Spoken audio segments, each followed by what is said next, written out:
known them for many, many years, decades, decades, and you know, they try to keep their properties in good shape. They take care of their tenants. You know, they have to try to have good tenants, but something just went wrong with this. Something extremely bad, obviously, went wrong with everything that happened. From my understanding, there was someone that threw a Molotov cocktail into the premises or into the hallway of the facility, and not the facility of the building. And as you may or may not know, the property was a well, it wasn't a three flat, it was 3 stories tall, and it had properties on the east face of the building and the north face of the building. And you know, it was I guess I want to say sort of a blessing that many of the others got out. But unfortunately, there were one unborn child, 2 women, a young man, and another adult man. And many of you may know the other adult man because he was the photographer, editor, writer, Brad Cummings from the Austin Voice.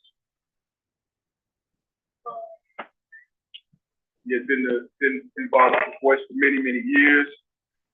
That I know of, at least 35 years he was involved. And fortunately, his life was taken senselessly by somebody that probably didn't even know him, you know, and the others. But that being said, we want to take a moment of silence for those that lost their lives in the building on Latrobe and North Avenue 2 days ago. There will also be like a memorial balloon release. Alderman Mix's office is doing a memorial balloon release on, I'll tell you that's tomorrow. I'll let you know the time right now. Because I want anybody that has lost anyone in the fire that's going to come out and be a part of this balloon release that is. And let's see, it will be on the corner of Latrobe and North Avenue. It will be at 6 o'clock p.m. And hello, yes.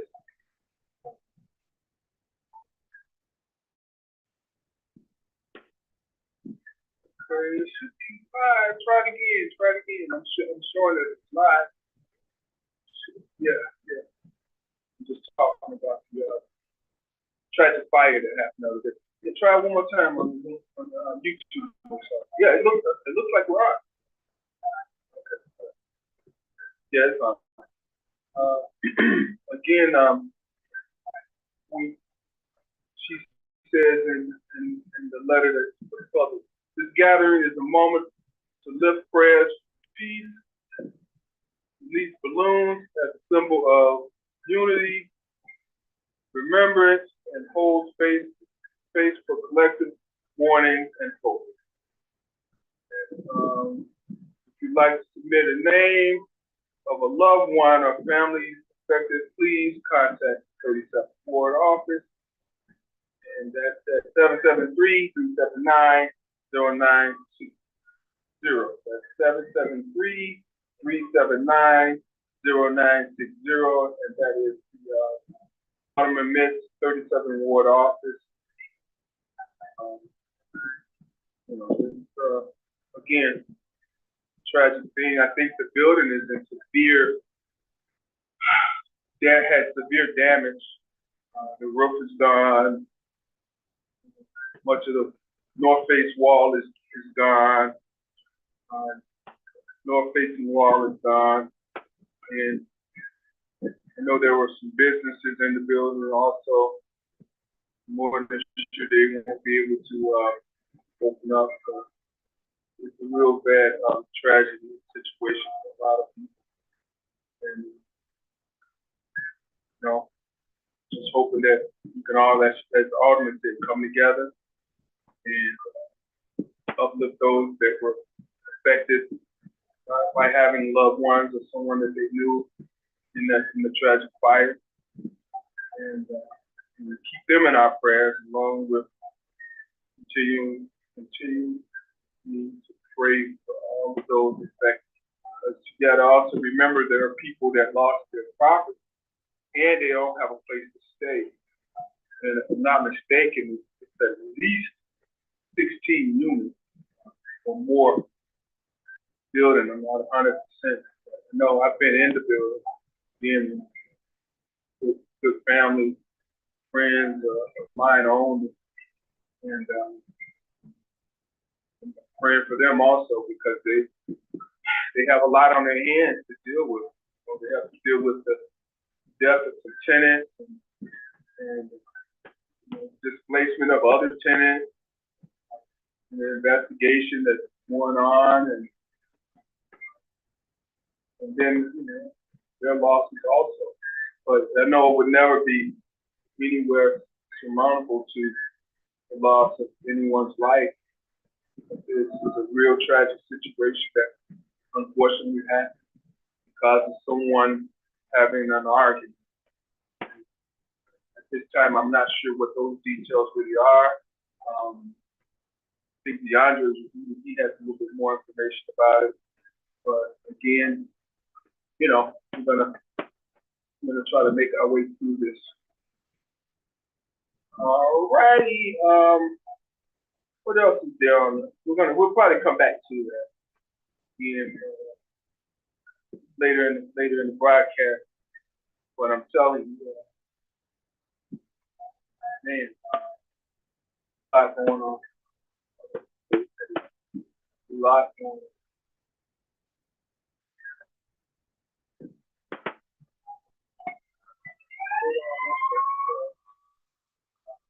Okay, I was just reading something.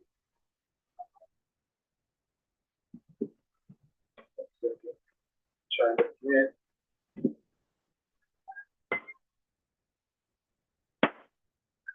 Okay. What else? Oh, I wanted to talk about these summer events. Quite a few summer events. Of course, 4th of July is coming up. As y'all can remember, almost 2 years ago, we literally had a catastrophic rainstorm. And when I say catastrophic, there was so much rain that came down in a period of, I guess, 8 to 12 hours that caused severe flooding all over, including the west side, which was severely damaged, many properties severely damaged, cars, vehicles, of course, and property. And it happened 2 days before the 4th of July. So luckily, this year we won't have to deal with that kind of situation. I'm hoping that everybody can at least be prepared anyway. It's supposed to rain tomorrow, and hopefully it's not a severe torrential rain like we experienced in 23, which was July 2nd. We did it. We were doing the show, and many of you that chime in or watch and listen and interact, begin to send messages or tell me that, hey, we can't continue this this broadcast like as usual because I have 3 feet of water in my basement. I have 4 feet of water in my basement. That's all I was hearing. And they said, Steve, we got to get some help. What if, you got to do something. And I said to everyone that was listening and interacting with us on this podcast, my comment was, I can't do anything because it's the holiday weekend. I don't even know who you can contact and reach us on a holiday like this. But fortunately, I reached out to Congressman Danny K. Davis immediately after this show, and he said to me First and foremost, let's set up a meeting at Northwest Austin Council on the 6th of July, which was a Thursday, right after all of these things that transpired. And then the second thing he said was reach out to all the public officials, elected officials, and get them out, many that are affected in the district and ward. And I did that. And we got the word out to the people, residents. And we had almost 700 people come out. We had approximately 300 inside. I put out 200 chairs, and there was still another 50 or 75 people standing up in the back. And then we had a good 400 or 500 people outside, that couldn't get in. So we ended up taking the meeting out to the street. We convened the meeting 3-4 days later at church down the street on Monitoring Division. That's the name of it. New Inspiration, Reverend Griffin. That's who it is. Reverend Griffin's church, where we were able to accommodate a couple thousand people, or at least 1,000 in that church. And FEMA was there. So we had an opportunity to help some people, give many people some help through FEMA and other avenues. The mayor has given money to support people becoming whole again by getting rid of the mold, their property getting what do they call it? Muck out. Term where they muck out the basements. They actually go in and clean out all of the mold, the trash, the debris, and place in the drywall, obviously, the drywall. Take out all of that and put in new drywall and what have you. But unfortunately, it's taken almost, we're going into 2 years almost. And there are many people that still have not been made whole yet. So there's some other initiatives that are being done under the 29th Ward, 30th Ward, 37th Ward, the 28th Ward.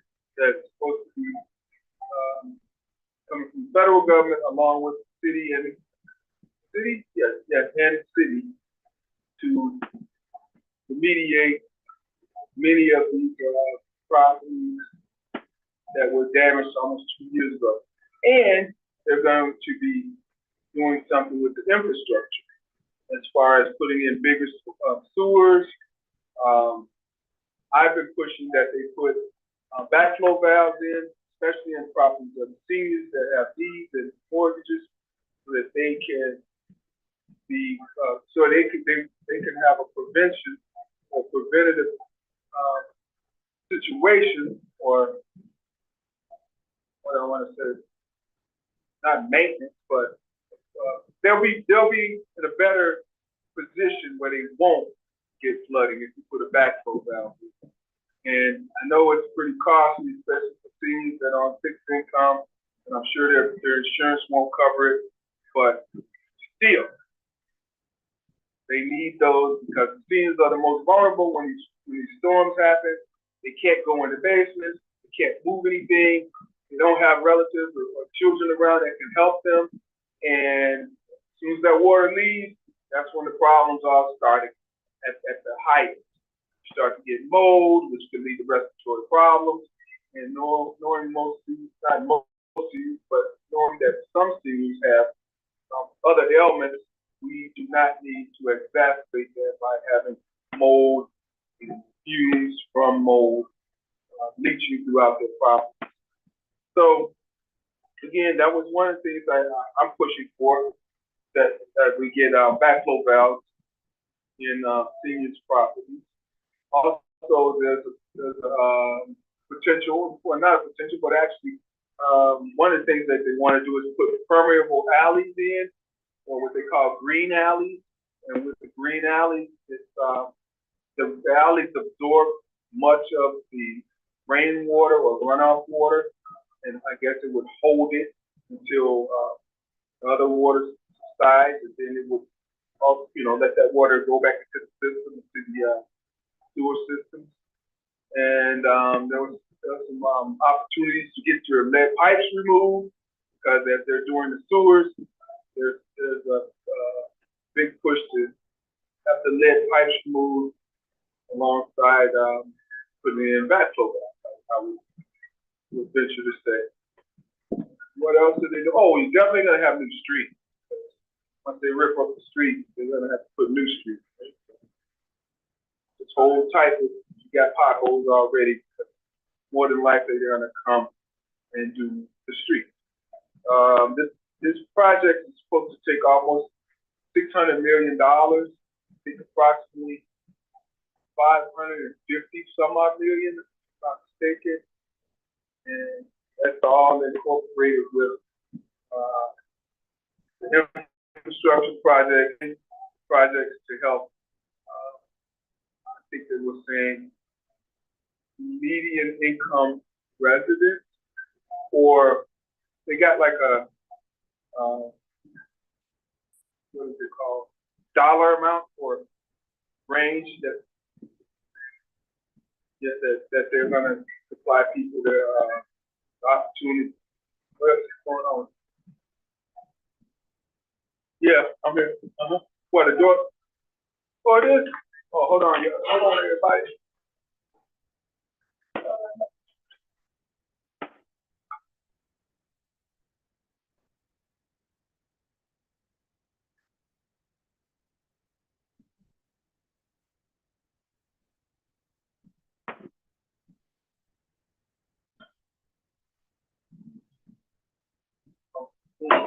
This little look over. Oh, yeah. Got the fan going. All right, now, did you move the wireless up? No, I didn't. Oh, we don't have to do the same setup. Yeah. You don't be able to. Yeah. I've already went live. Yeah. What's the name, y'all? What's going on? For the construction door.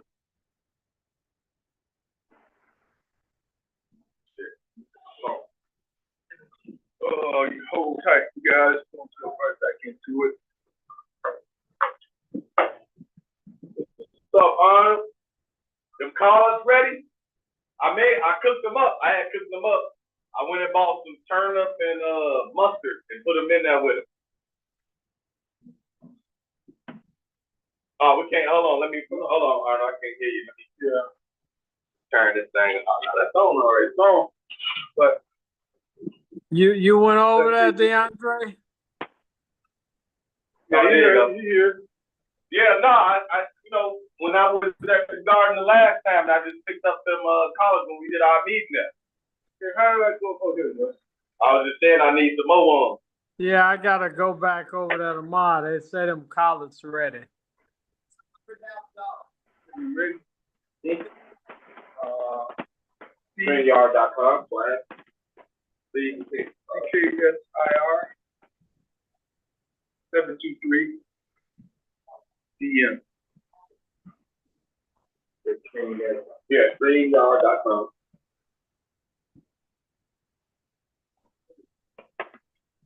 And /. Hello, Doctor. Hey, how you doing? All right, and you? I'm doing good today. Tired but good. It's hot. I thought it was gonna cool down, but it ain't cooled down yet. It's getting hotter. Yeah, well, we waited long enough, so it's here now. That's true. That's true. Apple. Okay, so CKS 723 PM. You need a C. Yeah, C. Yeah. You need a core. What kind? Big wide. USB-C. Hold on. I think I might have. Which one? You got the one that had the prongs on it? USB? Yeah, I'm about to come in. Oh, go ahead, because we're live. I already went live. Right there, guys. Hold tight, y'all. Take that C out. Bring yours.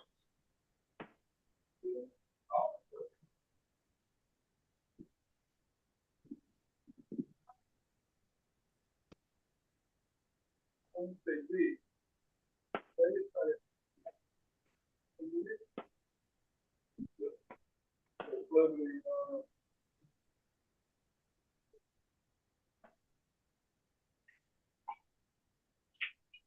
it. All right. Got the air? Yeah, I'll do it.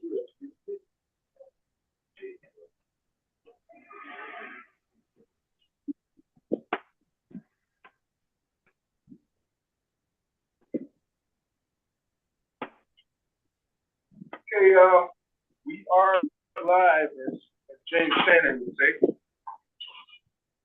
Wait, DeAndre, so I can bring him in. But I'll recap. We'll touch base again, and we'll start it from the top. What you say, Dr. O? What's up, Steve? How you doing today?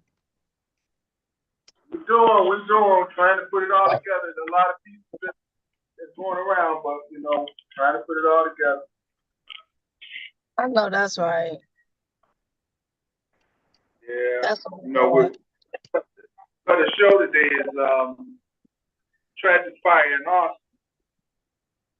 the who? You know what I'm saying? The tragic fire in Austin.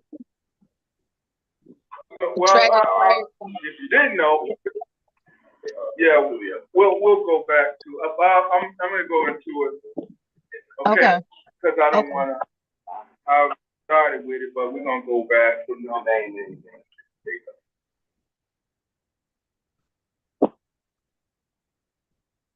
Okay.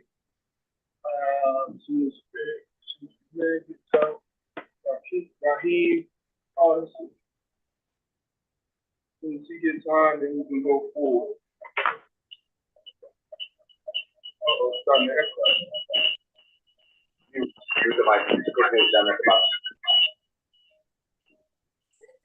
Yeah, unmute your mic. Yo. I was good. It's good?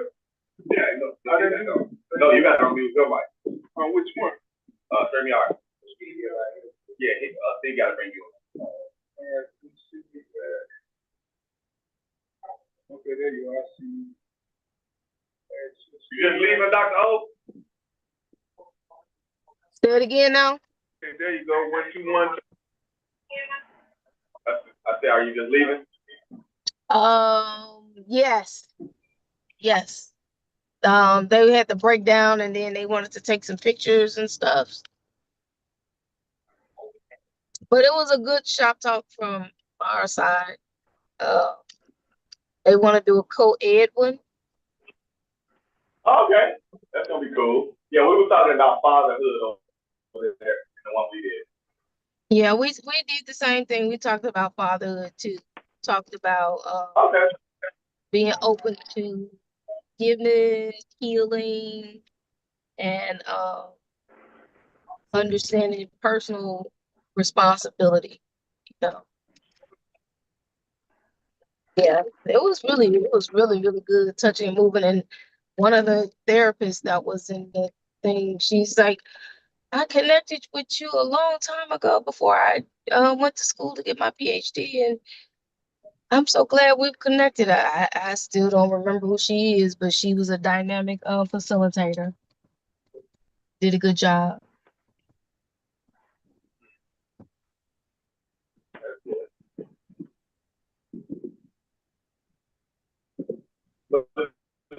Think about it, Raheem. That was your first time going to Chop Talk. Mine too. I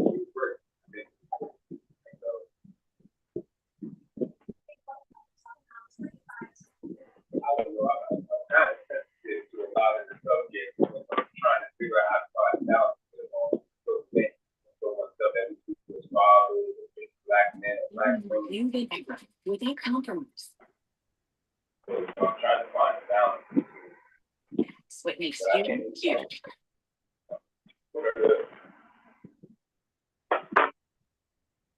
Right, everything ready? Everybody good? We should start up like the regular part. Yeah, what's up? right, y'all. Get into it, as we say. As I was saying, the title of the show today is Tragic Fire in Austin. For those that don't know or do know, there were approximately 5 people that passed away in this fire. There was a 32-year-old woman, a 5-year-old child, another woman that was with child, and Brad Cummings, which is the writer, photographer. I think he produces everything over there. That's the Austin Voice. So I was just saying, there's going to be a balloon release on the Steve, Yeah. Steve, can you say that again? It's kind of sounded a little like a little bit of water, like it was a little watery or jumblish. I could hear your words, but Okay, no problem. yeah. How So about you now? said it was fire. I just wanted to see if I heard correctly. 2, 1, Is it fire? 5 people died, including Mr. Brad Cummings? Yes. Can you hear me? 1, 2, 1, 2. Is that clear? Clear? Yeah, Awesome. yeah. It might just be my Is it- phone. I don't know. How about you? Okay. Yeah, I I can don't hear know. you. Is anybody else? Can you hear it? Yes. Okay, what? Okay. So what I was saying is that approximately 5 lives were taken. There was a 32-year-old woman, 5-year-old kid, a woman with child, and the Austin Voice photographer, writer, producer, Brad Cummings. And it was due to a domestic dispute that happened within the facility, within the building, the apartment building.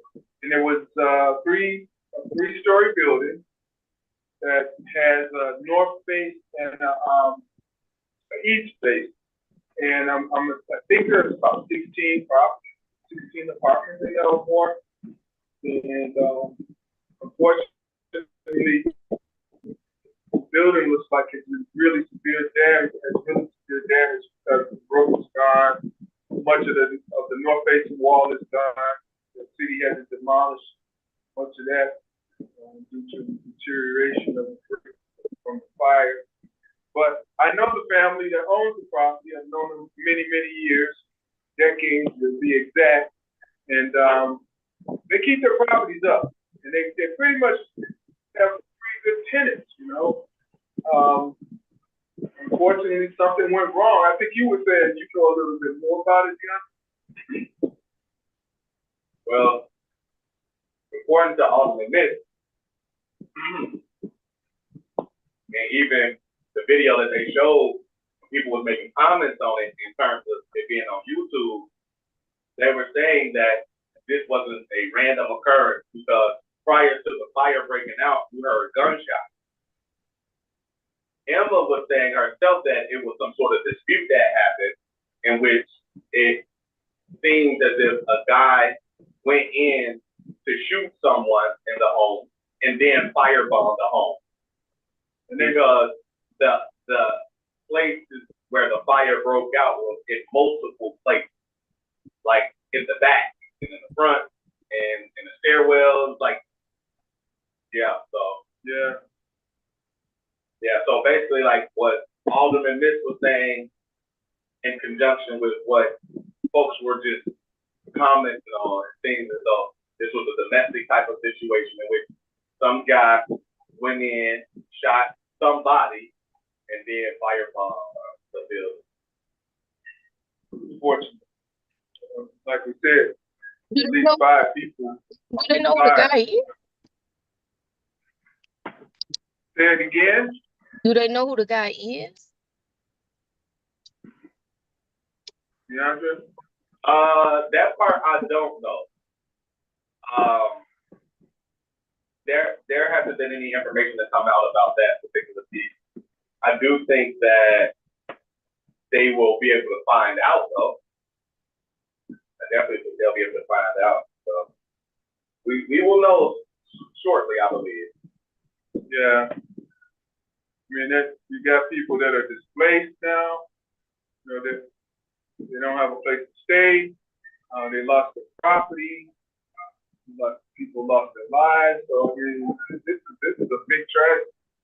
You know, and it's been on the news every day, like all day, every day, the last 2 days.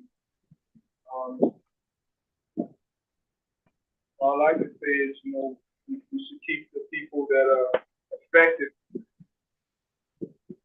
by this tragedy in our prayers, and hope that they find someone that person or people that did this, because this is a little much. Again, Alderman Mintz is going to have a balloon release on the corner of Latrobe and North Avenue tomorrow at 6 o'clock. So for those that would like to come out and give their condolences and prayers and support, she will be there with amongst probably many others. Yeah. It's kind of crazy because it's hot. And it's hot. You know, fires, we always think like wintertime, you know. Somebody was turning on something or right. I mean, but sometimes, you know, you have electrical fires too, so yeah, you know, yeah. But it's like, you know, it's how often does those things happen? Well, building that side, it could be bad, you know, because you got a lot of people in there. But like I said, fortunately enough, I know the family, I know the building, I know the property. They keep this stuff tip top. You know, everything they're always fixing it, repairing it, and keeping it up to go on. So that I do know. Nothing faulty because, you know, that's how they got. They always think, you know, all the properties they have is always in good shape, always putting money into them, always preparing. So this, because of some crazy person did what they did, has subjected many people to tragedy, comfort, loss, life, and I know that, you know, there's gotta be another 15 families that can't go back into that building. And this heat going on, where do you go? To a hotel, I guess. Yeah. But that was just one of the things we really wanted to touch base on. We can come back to it as we get more information. But other thing is there are a lot of events going on this summer, and many of them have already started. What you got going? So we did Thursday. We did the brunch about business, which I really enjoyed. We brought folks together, and thanks again, Dr. O. She brought the young people out. It's the most important for them to get these type of lessons, you know.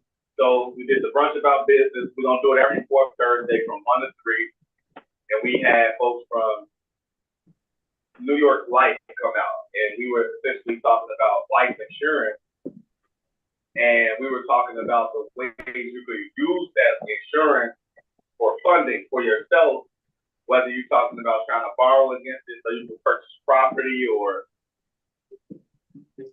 develop your property, even pay off school loans or debt, send your children to school. We talked about all those things. And so, you know, and it's a little heavy, so they may not have gotten all the concepts, but I believe they really understood. And we had a lot of them ask some really good questions, including like, what do they think about the current market conditions? And what do they think folks they should invest in their money and stuff like that. Those are really young people know what the current market conditions are. I mean, this one young lady that's a part of this cohort this year is brilliant. She next level. And Dr. O? I'm here. That's kinda. Kinda? Yep, Miss Hello, Kind. everybody. Yeah, China. You gotta keep an eye on China. China got. She's one of the ones that we need to be really cultivating. Yep, One, Miss I Kind. really like. She's very promising. She's very who? Hello, very- everybody. Miss Hey, what's Kind. up, Mo? How's everybody doing today on this hot day? All right. So we now what you she's very what? Dr. O, I missed. She's very promising. Promising. Okay, yes, she is. Yeah, absolutely. And I like not the young stars. We definitely need to put them in position. And it was really good event. Then later on that night, I actually the 26th, I made a year being a doctor. So that night I actually am now a part of my school's alumni network, I've been a part of the network and I'm on the alumni committee or something. Something else I accepted. And but they had me, I was the speaker for the new grad reception. And I did a speech about the three things that I really believe is integral to them being successful, and that's being intentional, being authentic, and being ready. And when I talk about being intentional, I mean actually setting up a plan for yourself. My friend came into town and asked me, am I where I'm supposed to be? And I told her, or how does it feel, or something like that. And I was just like, it feels like I was supposed to be here. You know, now people always call me arrogant because of the way I act and talk, but at the end of the day, everything that I have right now was planned out. And at the end of 2019, I told the mother of my child when I got her pregnant that she's gonna have to hold the baby down for the next 5 years because I knew what I was gonna work on, and everything that I was gonna work on, I did, and we completed the cycle in December of last year, and so January of this year started a new 5-year plan, which I got some things I'm working on now, and I want them to understand you gotta be intentional. You plan, even in the 48 laws of power, they plan all the way to the end. Now, when you plan to the end, you know what steps you need to take because you work backwards. So that's what we got to do. Okay. Yeah. And then being authentic, I was telling them like, we got a lot of counselors and clinicians and folks like that from the schools, the Chicago School of Professional Psychology, and so I'm telling them, if you're going to sit and tell people that they need to go to therapy, you need to be in therapy. Baby. Self-care, you need to be doing self-care. I said, people can feel when you authentic, when you walk in the talk, when you doing what you say you doing, and you actually living that, they feel that, and that resonates with them different. So I told them, be authentic in that way. And the last thing I was saying is be ready, meaning nobody owes you anything. The world doesn't care. And each time you go up a level, there's always going to be somebody over you that's going to say you're not ready for the next level. And in order to get past that, you got to be prepared because I don't believe in luck. I believe in opportunity meets preparation. And that's what luck is. We create our own luck when you're ready. You know what I mean? So I told them, be ready for what comes your way because again, nothing's gonna be given, and each time you make it up the ladder, you will always have somebody else over you that's gonna tell you can't go any further. So, yeah. So I did that. Got a lot of love for them. Really enjoyed that speech. You know what I mean? I enjoyed giving it. And then yesterday, it was our 20th year anniversary for Alter High School. So, I think again, this brother right here, he came right on time. Man, we had to set up, and these guys moving, man. Oh yeah. So we was in the backyard, man. Set the backyard up real nice. We had games, we had DJ, we had hookahs, we had catered food, we had a bartender. It went crazy. We had a great time. Kitchen food, everything. It was great time. Everybody, man, 10 out of 10. We'll try again. You feel me? Not me. I ain't playing it this time though. I'm not playing no more, but you know what I mean? Like when they want to get together, we can figure them out. All right, good. Yeah, so that's what happened. But I will say this last thing. What's upcoming for me is Friday. So starting in July, every Saturday after July 5th, the end of October, we're gonna be running classes at the Rooted Center. So every Saturday, 11 to 1, with the exception of this July, we're gonna be doing 2 classes. And that other one's gonna take place 2 to 4. The first set of classes is about credit, learning all about credit up until how you take stuff off your report. The other class will be about entrepreneurship, building your brand out, taking your idea and making some money off of it the legal way. You know what I mean? And so we're doing that in July. And then we got others coming up in the rest of the month. And then myself, I'm trying to put together an idea that I'm calling Wind Down Wednesday. That is for community to be able to come together, you know what I mean, relax on a Wednesday, because, you know, they call it home day and how difficult it can be.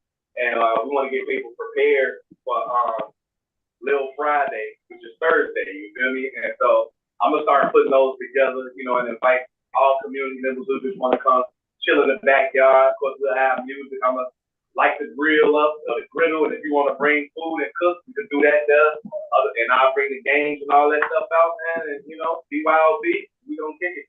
So be on the lookout for that. I'm thinking I'm going to do that the 3rd, maybe the 4th Wednesday in July. So I just got to figure out which one I want to do it. Every Wednesday. No, sir, not every Wednesday. One Wednesday a month. Okay, 1 Wednesday a month. Nah, I ain't got the patience. But 1 Wednesday a month. Class reunion went well. How many people show up in the class? You know what? I say we only had 27 people pay prior. We had about another 5 paid us, so maybe about 3 snuck in without paying. So we had probably like 35 people this birthday. Yeah, it was solid though. We had a good time. Oh yeah, that's all. I mean, look, that's all you need. We tried to get more people, but they didn't want to do it. 333. So you got 10%. Yeah, I mean that's how I go all the time, man. Got the wide net. You only gonna still get 10%. Really. Alrighty. Yeah, well, also, I want to add in, for me, we're going to be doing our smokeouts, our SOS Smokeout Sellers events, which we're going to come out with another word for the sellers. We don't even care about that part anymore. We're really trying to incorporate those that are selling, because we do realize that these guys are trying to eat, and we have to look at how we're going to take away someone's ability to eat when we ain't got nothing to substitute it with. So you gotta have a substitute, and that's what we tend to do when we go out.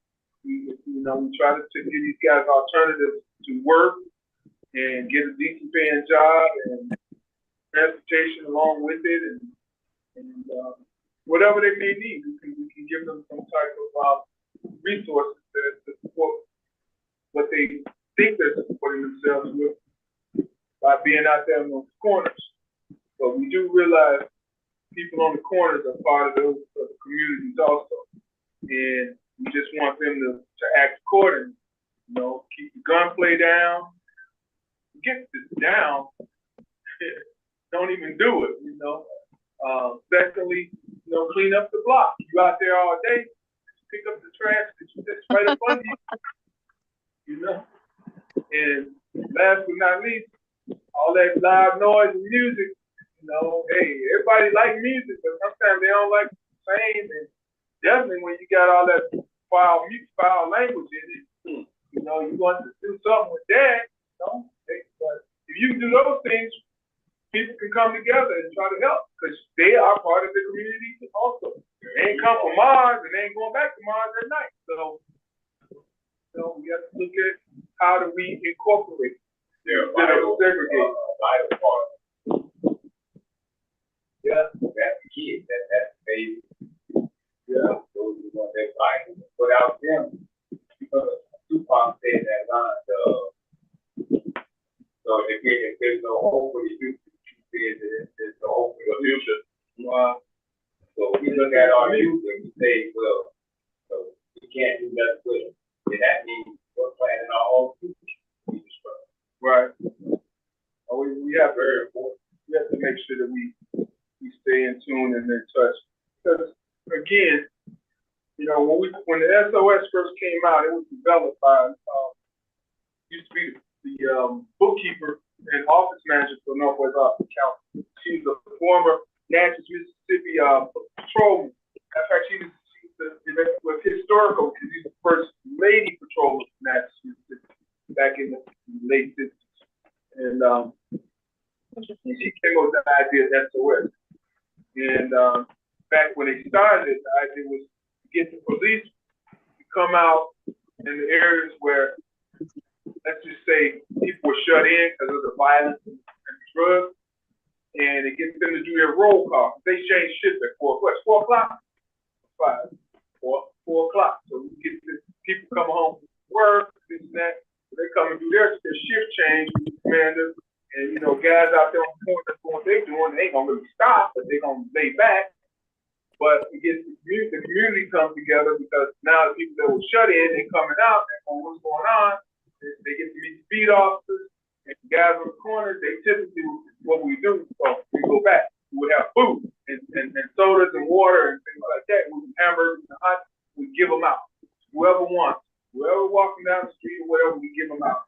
And typically the guys that's out there selling, they'll come over and be like, hey man, what's going on? Well, you know, people just trying to come together. You know, what you're doing, it ain't working for this.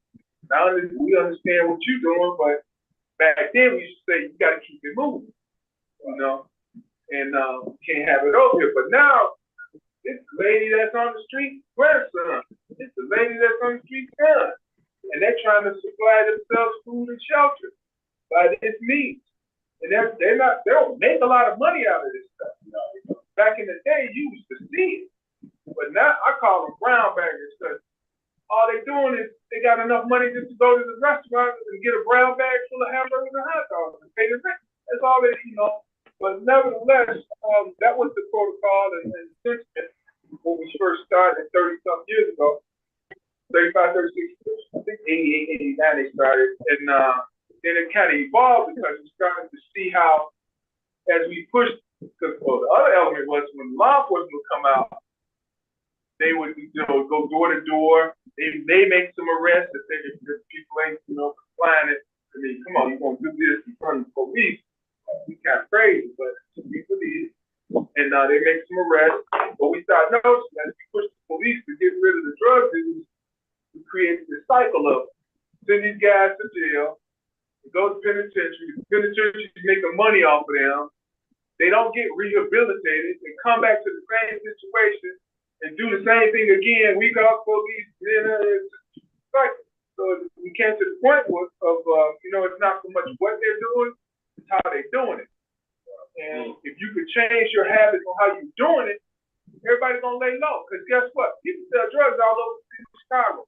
I don't care what community you live. People doing drugs, people selling drugs. White, black, or indifferent. Everything in between is going on. I always tell the story of a friend of mine that lives in Oak Park, and he swore to me, oh no, they're not doing selling drugs or this stuff. I'm like, you sure about that?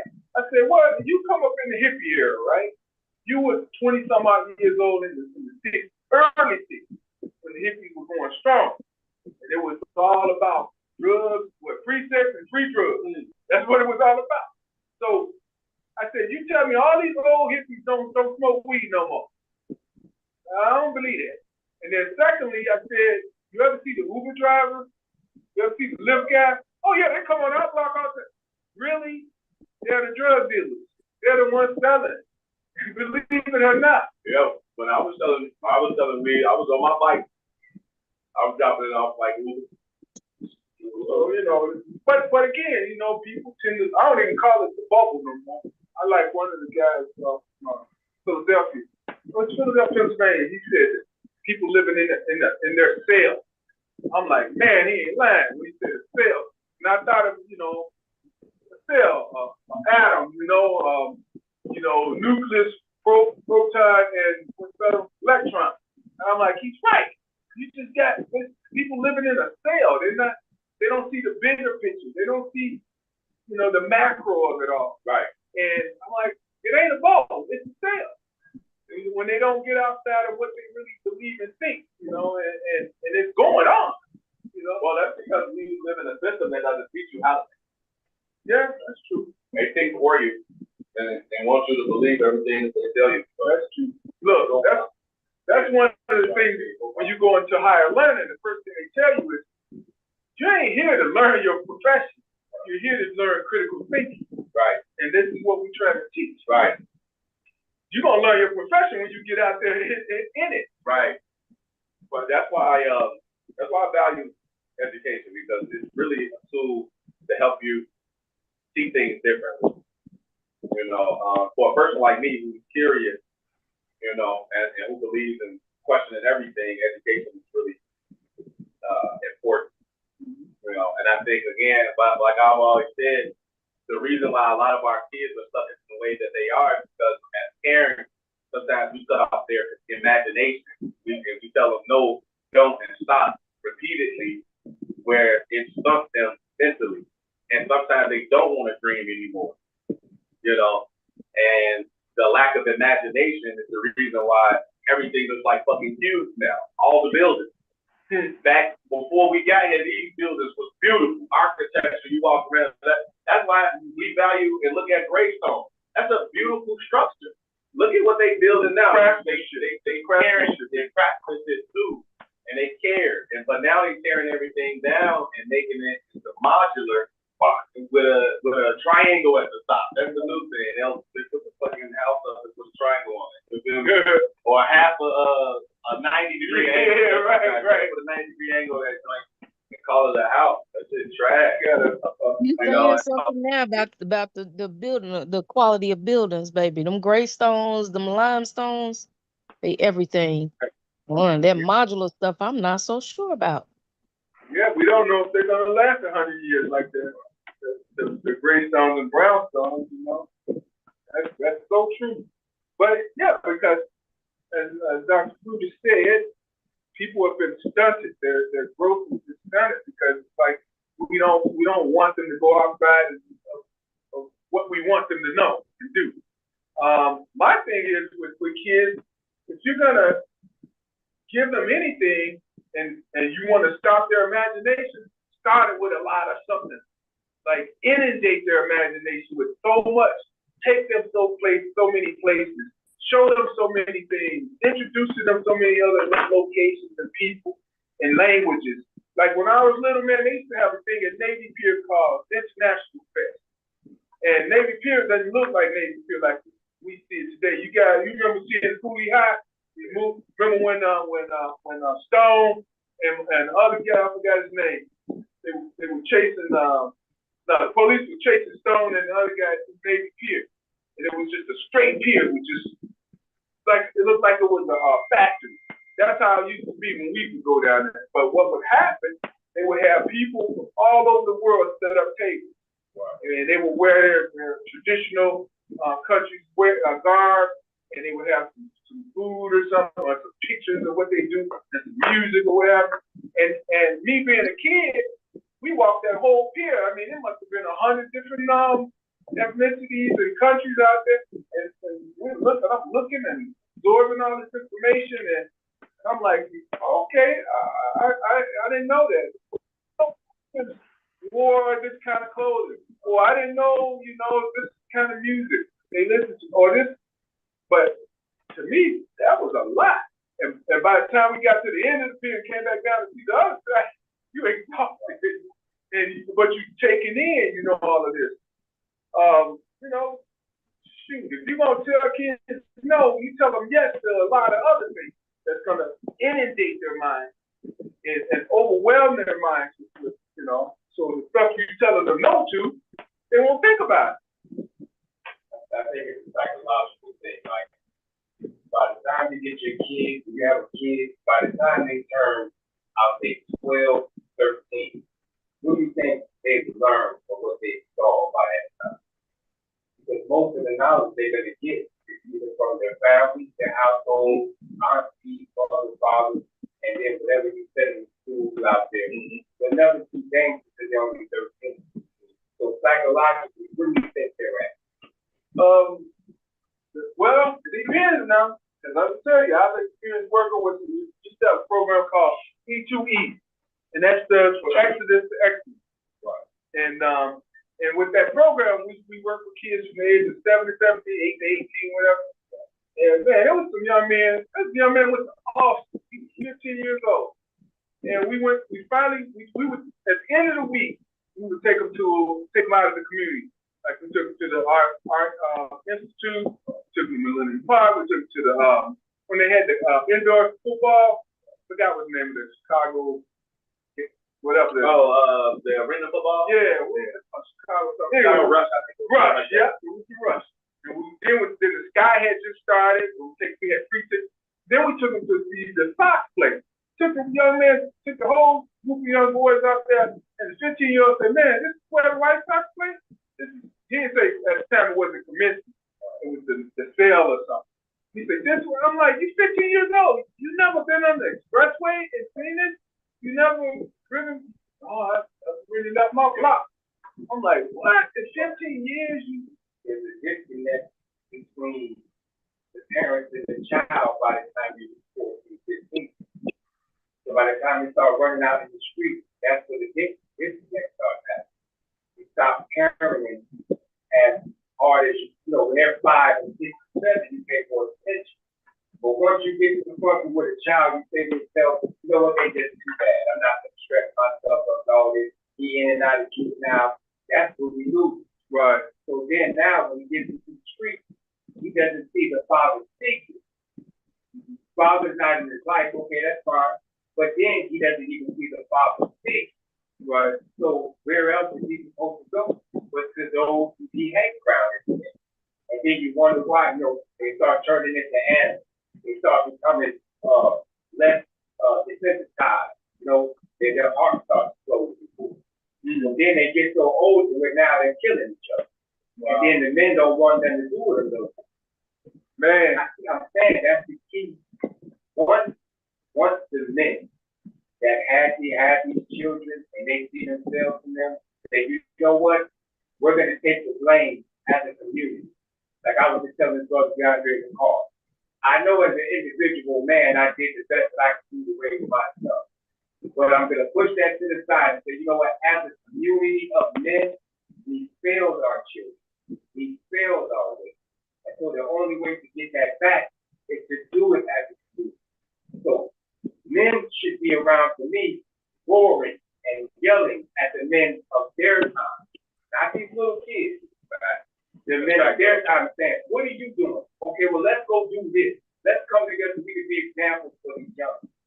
Once we do that, then we'll start seeing seeds start growing. right. So that's what I'm pushing. Well, let me tell you, Raheem, this is one of my pet peeves. I run into a lot of brothers that have that were former gang members, and they want to write books and do all these other things, and then they want to come on podcasts. I've had a couple of them, and I say to them, I said, what are you doing to write or steer the young guys out there now that's out there trying to gangbang? How do you steer them away from that? What's your goals? And what do you do? First thing they tell me, man, I'm an OG, but you know what? Hey, they don't listen to me. What? Is that the way you gonna cop out? It's like they don't listen to you. Well, let's reflect.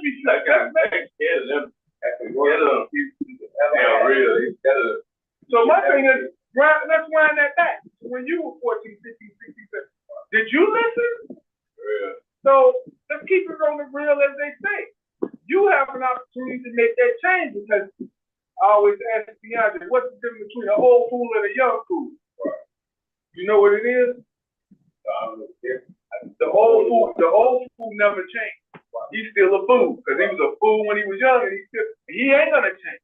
The young fool has an opportunity to change.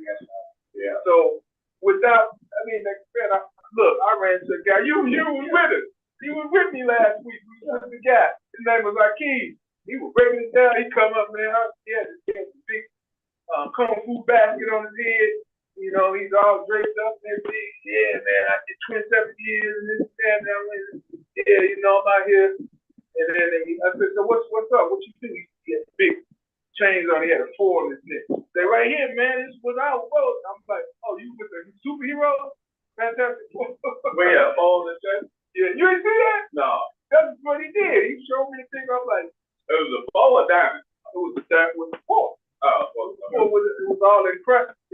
Oh. But I'm like, yeah, but I'm like, bro, okay, you standing on it, but you ain't out here breaking these kids from us. So I'm like, what's she talking about? Hey, I got a program, man. I got a program called Save Our Firm. Okay, that sounds like a good projection. But where you at with all this? And where you want to be with this? And what it's going to take for us to get you there? It's real work. It's elbow work. It takes you not being it. All of us around here that are walking around, it takes us just not. You see your baby, you see your kids, you see your baby, you see your kids. If that's not enough for you to get yourself up and then sacrifice, what some of your future to be a better future, then it's just not going to be in the end. And it doesn't matter about income, that's the difference. So you're going to have people, like I say, the devil doesn't care about it. But what he can destroy whatever he can. Well, I just don't like it when you talking all this OG, but that's the program. But my thing is, how you standing on that at this age when look what it does for you. You can't correct nothing that was wrong. If you could correct something that was wrong with that, I say, job well done. The program is just a little good. Right. I had one guy tell T-Ray on Trap Top, unknown off Cicero somewhere. He said, man, we started them back here off Cicero has them back there, man, and I want to come on the show, man. I'm like, okay. I said, but what kind of audience you looking for? He said, man, I don't know. I said, well, I just want to know because I introduced you to my audience, but I don't know how you going to present all this. He goes, first thing he said stupid to me is, oh, you want me to boost your audience? I said, man, let me tell you something. I don't give a flag what you do, because you call me. And I had asked them the same question. What's your perspective on getting these young guys out of this situation they're doing? They don't listen to me. Man, you just got to beating your chest about all this, what you did and what you was doing and how you got this, that, and the other, and then I'll see this and I'll see that. Okay. What you doing to help? If you ain't helping people right now in this dispensation of our time, what are you doing? And because all that don't impress you. See, when dudes come to me with all that, and I tell them, yeah, I knew this one, I know that one, I know this, I know people off the streets and all that. And then I say, bruh, but I'm gonna tell you right now, I'm not a street guy. Never was, never have been, never will be for what I want to do. But I know these guys. I come up with these guys. I've been around them. They know me. But I don't know all the little idiosyncrasies and all this stuff, these in there, like, because I wasn't in it. Then they kind of go, oh, okay, brother. I'm like, just let you know, because you start talking about levels of things that don't mean nothing to me,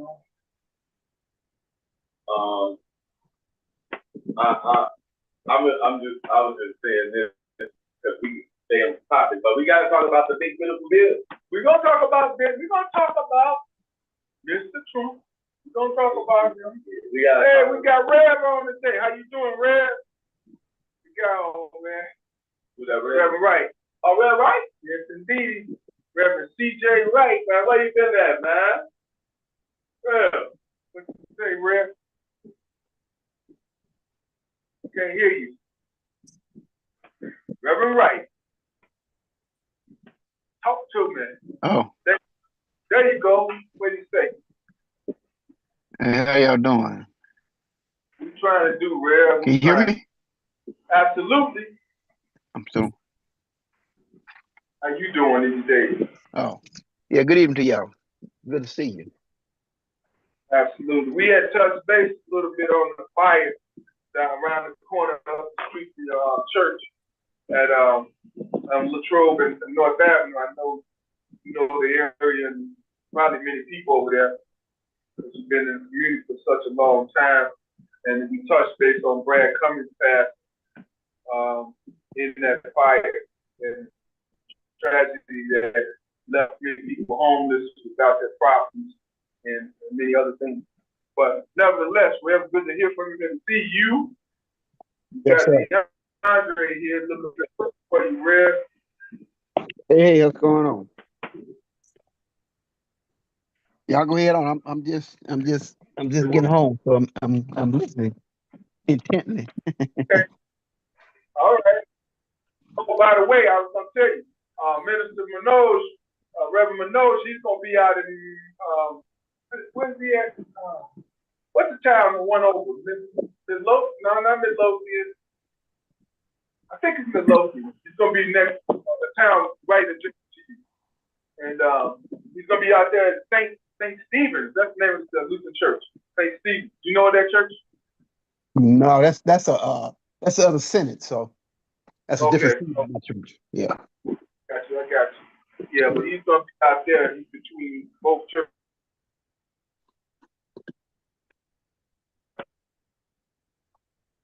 Sometimes it's about the fire. It's in an apparent jealous rage, a man allegedly hurled 2 Molotov cocktails into a 3-story commercial residential building in Austin, igniting a fire that left 4 people dead. It says Westside Alderman Emma Mitt, whose ward includes the fire, flatly declared the fire an arson. Mitt told sometimes it was triggered by domestic violence between a young man and his girlfriend or ex-girlfriend. They had been arguing earlier, and the next thing you know, he was at the building throwing a Molotov cocktail in the front, then one at the back door. He threw the first one, then he threw another one, so they were trapped. They never had a chance except to come out through the windows. That's why they say they were jumping out the window. Wow. Sad, man. It's sad. It says they don't have a suspect in custody, but they know who he is and they looking for him, and they have some intel on where he's at. Right. Well, police gonna look high and low because they're gonna get him. Man, kill kids, pregnant women. Hey, look, wait. Go ahead. So it says, according to Nick, one of the victims was Brad Cummings, a newspaper editor for the Voice newspaper. Mitt described Cummings Yeah, we got a lot as of people with colorblind mental health issues. and said he worked tirelessly to make Austin a better place. Brad was white, but he was like a black person. You were in the room with him and he would talk like he was a black person. Sometimes we have to tell him, Brad, you're white. You said enough. It was a joke. He never worried about color. It didn't mean nothing. So Mitt said it's impossible to underestimate the loss of such an indefatigable community anchor. It would be felt by everybody because there was nobody who didn't know Brad Cummings or benefit from his outreach and good works. Brad was someone who loved to work with folks. He loved doing things in his community. He was a very hard worker. I don't know if he got any sleep with all the work that he did.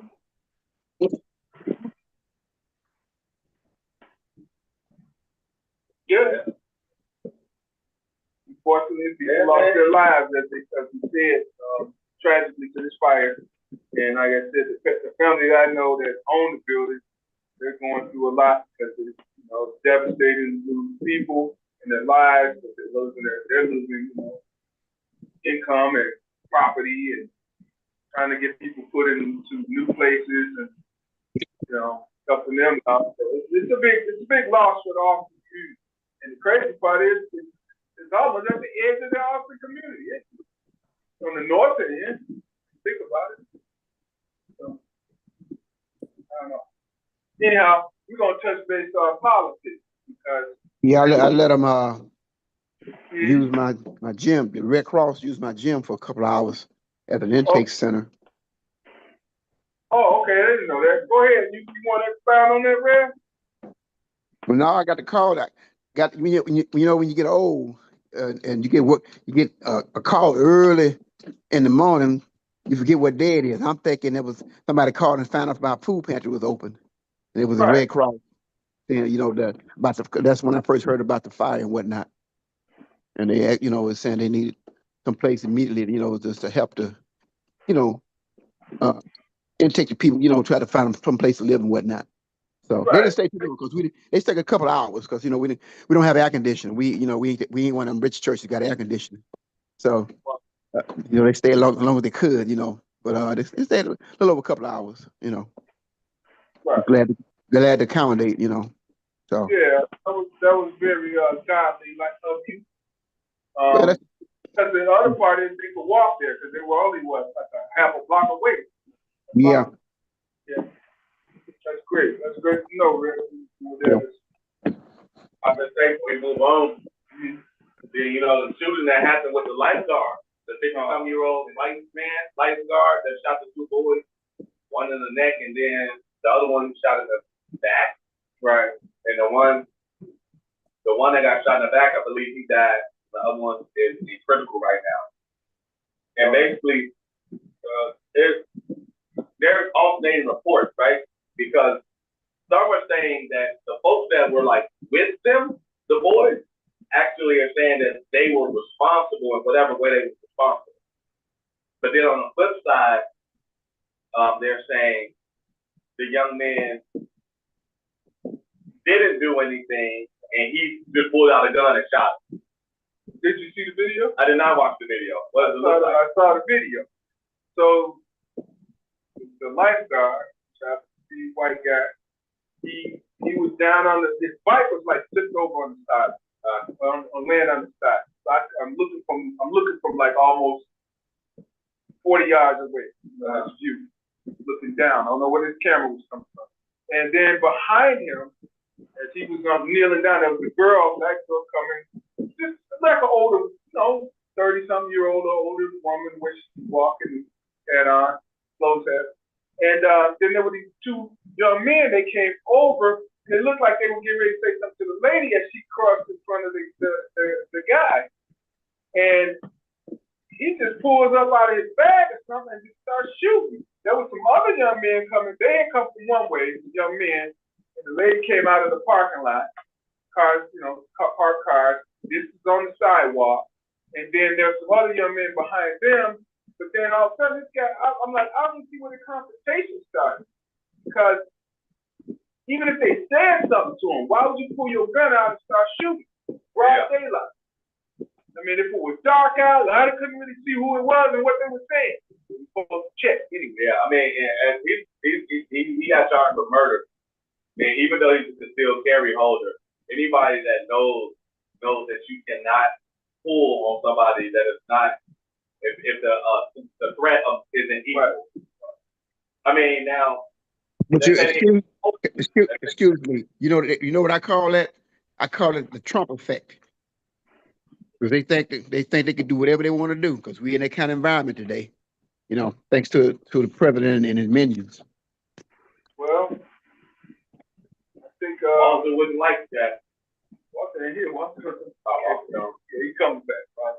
But no, I might be Trump effect, but I tell you this, Trump effect is probably gonna land him in jail for a long time because what I saw in that video, unless something happened further down the road and he ended up with his bicycle on the side, because I'm gonna pull it up. I think I got it. Yeah, but it don't matter because he's a concealed carry holder and the threat was not equal. Again, if they would have proposed, he could say that he feared for his life, and so he used, but they didn't have anything. So no, it just didn't look right because I didn't see them raise their hand, or I just saw them walk. They went around him on the sidewalk, and then the lady that was coming towards him, as if they were saying something to her. Right. And that being said, that being said, it just didn't seem like they threatened the guy if they didn't say anything, and that's all that could have come out of it, which is something said. And I don't know. I just think he overlooked the whole scenario and just got afraid and pulled his gun and just started shooting. I mean, he shot the one guy in the back as he was walking away. With the district, with the park district. Yeah. He's a toxic. He shot the one guy in the back, and then the other, I don't know Back which. one of the net. Yeah, but he shot a few rounds. He shot it the way he looked like he shot about maybe over 7, 8 times. You know, where he was, pointing the gun and he was all in this formation and stance, but like I said, it just wasn't, it was just not looking. I didn't see it. Other than unless something happened down the road where they pushed him off the bike and then it ended up. But it couldn't have been that because he was already down. He was like fiddling around with his bike like this. And then, because I was trying to figure out what's this video. I had heard that they were trying to steal the bike. That's what I had heard earlier before, when the thing happened. So you mean that before like if something happened earlier down the road? Right. Oh, well, I don't know. It could have, but I didn't see that. Now they're saying if they were trying to steal the bike, and with the video I see, they would have been yanking the wheel from up. Nobody touched him. Nobody touched him. No one touched him. No one touched the property, from what I saw. And what was crazy, he began to shoot, and the lady that was walking up behind him from the parking lot, she just went like, whoa! She like, terrible. Right. She didn't expect any of that. He was very cute. Yeah, unfortunately, he did. But nevertheless, at least they did review some things, and they saw that it wasn't just a self-defense situation, obviously, because he's charged with murder. Right? We'll see how that turns out. It's just, man, so many people are quick to pull a gun, man. It's like, you just can't aimlessly go and pull guns. I'll pull a gun. And then what if you shoot somebody else by mistake?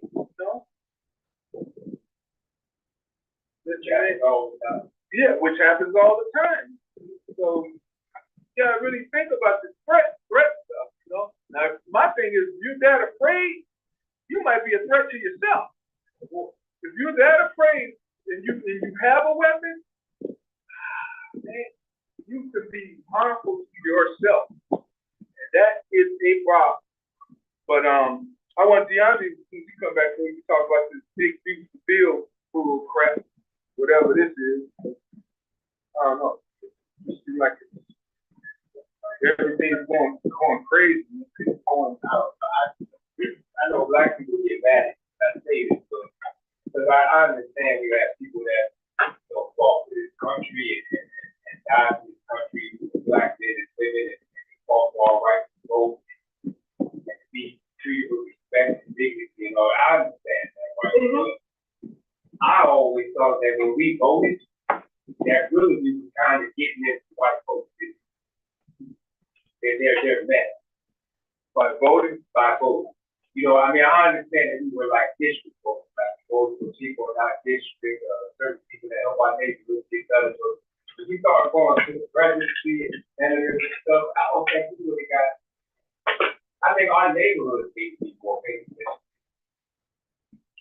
All politics, let's say this, all politics are local. All politics. Meaning, when I say that, meaning no matter if it's on the highest or the federal level, it still has to trickle down to how it affects you, right. how your locality, and what's going on in your locality. If you don't do it at the higher level, then people will tend to say, well, you're giving away a vote, or you voting up for the other person. Right? I'm gonna have to say when critical mass hits, when it's a really critical election, yeah, but you don't see it. Like especially with black people, over there in Africa, where they can't stand black people over here in America. It's because they fight so much over there, trying to free themselves, that they look over here in the country with us, they say, you still fight to get equal rights. You still fighting to be looked at as a man. So when our brothers and sisters over there would have been took care of that. So that's just the problem. We're focused on the laws that, first of all, was created for us, right? And we're trying to now make them make sense for us as a disenfranchised civilized community, right? Which it never will until you fix the justice system and the way we see us and the way we see ourselves. So the laws to me is like a confusion. And then every 4 years they turn it about and turn it into race. So now you're not even voting really the true policy.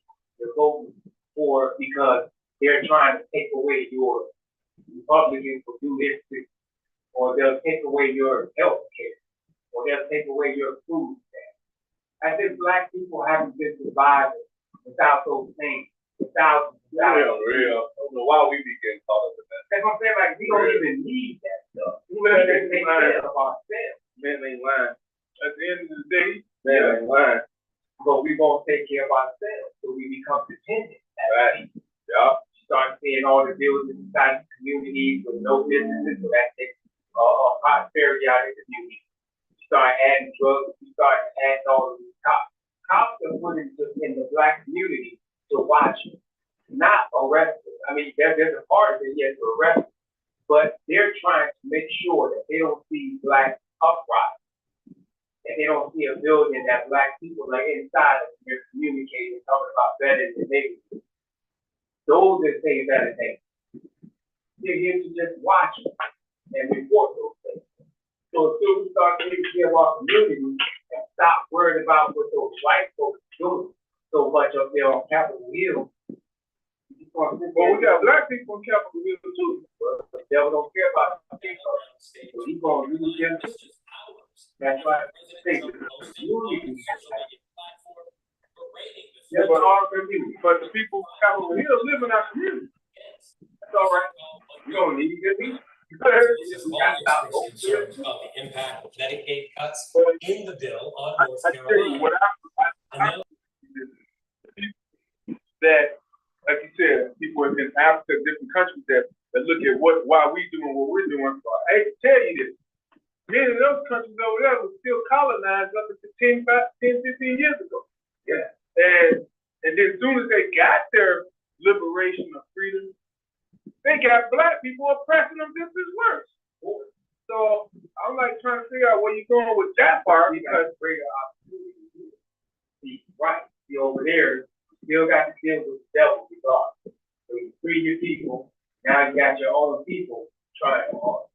But over here in this country, the education and the understanding that we give here, to me, makes us the most powerful black people on earth. Because we got opportunity with technology and all of these, right? But we don't use that. There you go. To our advantage. There you That's go. what they can't do. There you go. Because when you said education, I'm like, I don't know if that's the apples to apples, because most people in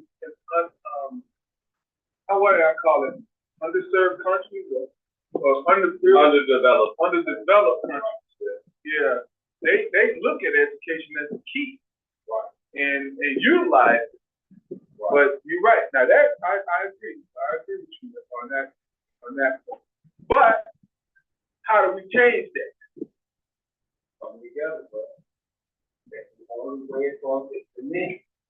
It's not no women, it's not no children, it's not no white man. I mean, there are problems, don't get me wrong, but it's the men. It's black men. We're the vicegerents of the earth, we're the husbandmen, we're the shepherds. All laws that are laid down, women ain't got time for that. Women got children to raise, they got things they want to do, children, but the men set the standard. The women uphold it and represent it, keep it strong. Let me ask you this: what are these men doing that's not allowing them to do what they need to do? That's correct. But in the neighborhood, They ain't doing shit. standing here, we're not doing nothing, doing all about each other, we're shooting each other, we're giving each other drugs, but you don't care about the trash that's being on our truck. You don't care. It's almost just like we've been broke. Like they're winning. Look at all these Arab stores, right? They're mining like they're mining oil. And look how they treat our system. They don't like black people at all. But they're in our stores, taking the money out of our community, feeding all in our system. Prices are high. And we as men talk all kind of crap to each other and this is that, this is that. But if you let this men come in your community and you let them do that to your sisters and your children, So, I'm gonna tell you, I say this to anybody. If you wanna stop anything, get them below the weight. Don't support it. Get them right in the pocket. That's the bottom line. Once you get somebody in their pocket, they're gonna get right in them. well, why don't? Because we're too selfish. No, hold on. What's the other word? We're too weak because when I drove down the street on Division, as hot as it was, I saw 25 black guys going in the liquor store, coming out with black bags, supporting the man down the street. Why? It's hot. Why do you need this? Well, the liquor is deep. It's a drug. So just like liquor, crack, cigarettes, weed, that's going to be a problem in our community regardless. But, and we can fix that. But we can't allow others to come in and then start adding more to the wire and more to the wire. Now, you got to think about your grocery. They don't want to give you Arabs too many EDC benefits because now you can take the black dollar out of the community. You ain't going to let that double. That belongs to us. So the Arabs got to fight for that. They're damaging our community. And we're helping. That's the problem. We just got to stop. I'm waiting for the brothers to start screaming. Yeah, I'm looking for those brothers. Well, I'm gonna give you an example. The ones that go mad. I'm gonna give you a great example. I got a guy I've known for many, many years, probably since '94. He got a store right here on North Avenue in Mayfield, right across the street from the auto place. And he called me a couple of weeks ago and he said, Steve, somebody started opening up a store right across the street from me, kitty corner. And he says, so isn't there a law or an ordinance that you got to be within 100 yards, 100 feet of another property that's doing the same thing, or another establishment? Like, I don't know about that. So, ventured to find out. He called the alderman's office. Alderman people in there told him, well, if it wasn't legal, the business, what is it called? Department of Business Affairs? BAC, whatever. They wouldn't have given them the license. And I said to the guy, I said, the city's made mistakes before. The city's made catastrophic, murderous mistakes. People lost their lives because of what the city has done. So to sit here and say a license? It's gotta be, it's right because the city did it? No, that ain't a good enough answer for me. So I called and I said, hey, what you telling this guy? Because he just called me and told me, and I know you. Well, you know, Steve, it's like this. They could have it there, but it's just like liquor stores and this, that, and pawn shops. We got the alderman looked at those a little close. Why? That ain't true because when you open them up at a McDonald's and there's a hamburger place, I give you another example. They get ready to put a Taco Bell right next to Taco Burrito King. The one down there, right there on North Avenue in, I don't know, one of them dead streets, other side of Narragansett down there. And it's a vacant lot right next to Taco Burrito King. So are you really looking at this? Because you letting them come in. And the guy that's selling he's been selling his tacos for many, many years, right here on North Avenue, right between Oak Park Boulevard and Oak Park Avenue. I'm surprised they don't have non-complete calls in their contract. But you gotta look at it. This is all free enterprise. But you got free enterprise when you won't let 5 pawn shops open up right across the street from each other. You won't let 5 liquor stores open up? What is with that? That's the liquor stores. That's the board. Can't think about it. More liquor stores in black neighborhoods.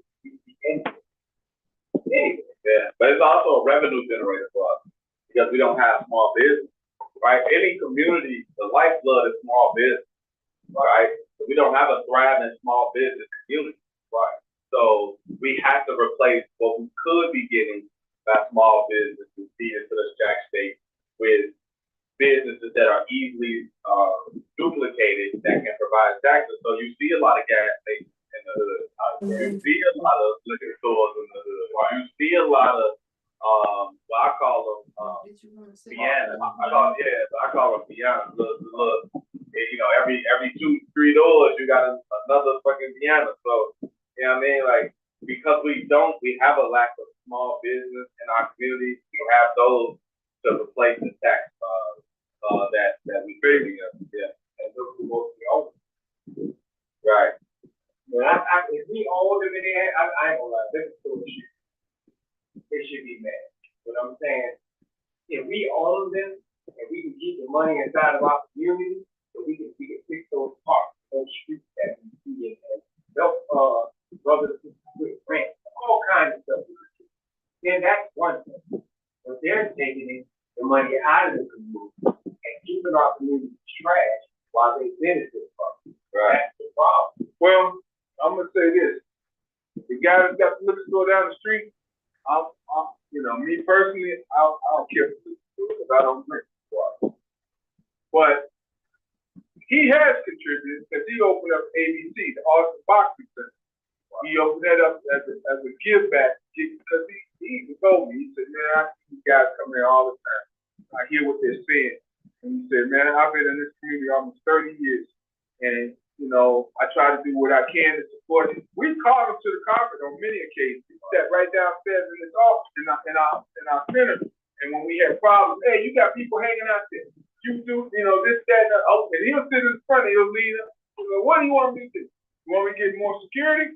Get more security. What do you want me to do? You want me to get more care? And he'll comply. Has he supported the community? Probably not as much as he really should. But I think he's trying, and I don't think we're pushing enough to get more out of him. Because if we push more, I'm sure he's going to try to do it. He didn't have to open that boxing center up, but he saw it as an opportunity to help the community. And he had the facility right next to the liquor store. There's no correlation like go buy some liquor and go box. It ain't that because they got young people in there. They got kids. Now that's the crazy part, having so many kids right next to the liquor store. But they're training, teaching them self-defense, and teaching them what's the big thing behind it with sports. Make kids learn about discipline and and he got some guys in there, and he got have guys in the community coming. Yeah, it does. Now the downside to that, I know some Arab guys, and they tell me this guy is not a real Arab because an Arab is not supposed to touch looking fast. you're not even supposed to sell it. You're not even supposed to look at it. Tobacco products. But, and they don't want to have nothing to do with say this. This one Arab guy, I know he's Palestinian, and he's come I went to university with him. He came to see me. I said, hey man, why don't you come see the guy down at the liquor store? And I said, he said, yeah, I'll talk with him. I said, he said, where he's from? I said, he's from Yemen. He's all, no. First of all, I don't deal with Yemenis. I'm like, why? He said, no, I don't even want to talk to him. Well, what's the difference? You Palestinian Arab, he's Yemen. You got Arabs all over the Middle East. Some are Persians, but they're not, Arabs and Persians, but what have you. They still believe in Islam. Do you believe in Islam or whatever? But he could not stand it. I pulled over in front of this. He was like, nah. Then I went and asked the guy at the liquor store. I said, what's going on with you and Palestinians? You vote for Arabs, right? He goes, see, the problem is Yemen is the land of all Arabs. We're the great grandfathers of all Arabs. We all came out of Yemen and went forth into all of the Middle East. He says it's like most things. People cannot stand their fathers and their mothers. They don't want to be nothing like their fathers and mothers. Because they want to be the next level or they're better and more futuristic, whatever. I said, that's true. But there's a lot of dissension amongst Middle Eastern people. Every race of people is going to have more attention amongst themselves than outside. So you got more black people that kill black people, or many other race black. White will be the same age with the Arabs, you always have that type of attention. Yeah. I thought that would be the strangest thing when, you know, there was a big pushback. And then when I said, okay, deal with that. But, hey, let's talk about this big, beautiful black field. Man, what the heck is going on with that? And Dr. Rushing, I see you on. We need to talk, Doc.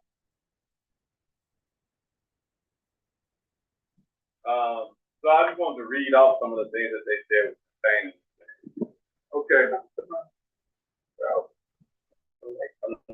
I'm gonna reach out to Dr. Rushing. Dr. Marcus Rushing, are you there? Yes, sir. Yes, sir. I'm here. I'm just sitting here taking it all in. I'm enjoying everything that's been stated. I really like the conversation surrounding our community. We were talking about the stores in the community and how we don't own it. And I just wanted to add just one thing. Some of it we can't blame them. We can't blame other people for taking advantage of opportunities that are available to us. We can't blame other people, and then we got to do a better job of supporting our own. You know, sometimes we have less social capital than other communities. And so when a Black business starts a business in our community, their prices might be higher.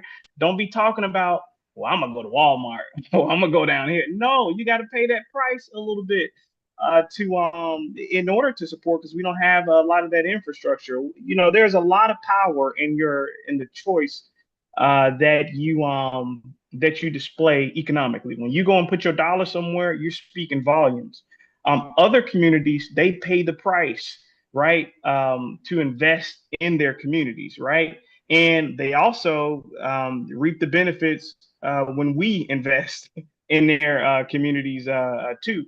And so you can't really blame them. You know, immigrants, when they come over here with a business plan, they come knowing that they're going to target our communities, because the research show and the pro forma data shows that they're going to get paid because we like to spend. You know, the problem really comes with, well, why aren't we putting our money where our values are, right? We value our community, support Black businesses, right? And so I just wanted to say that. But other than that, I'm enjoying what I'm hearing. I'm enjoying all the conversation. Yep. Well, we got Dr. Raheem Young on. How you been, Raheem? Talk to me. Appreciate you, Doc.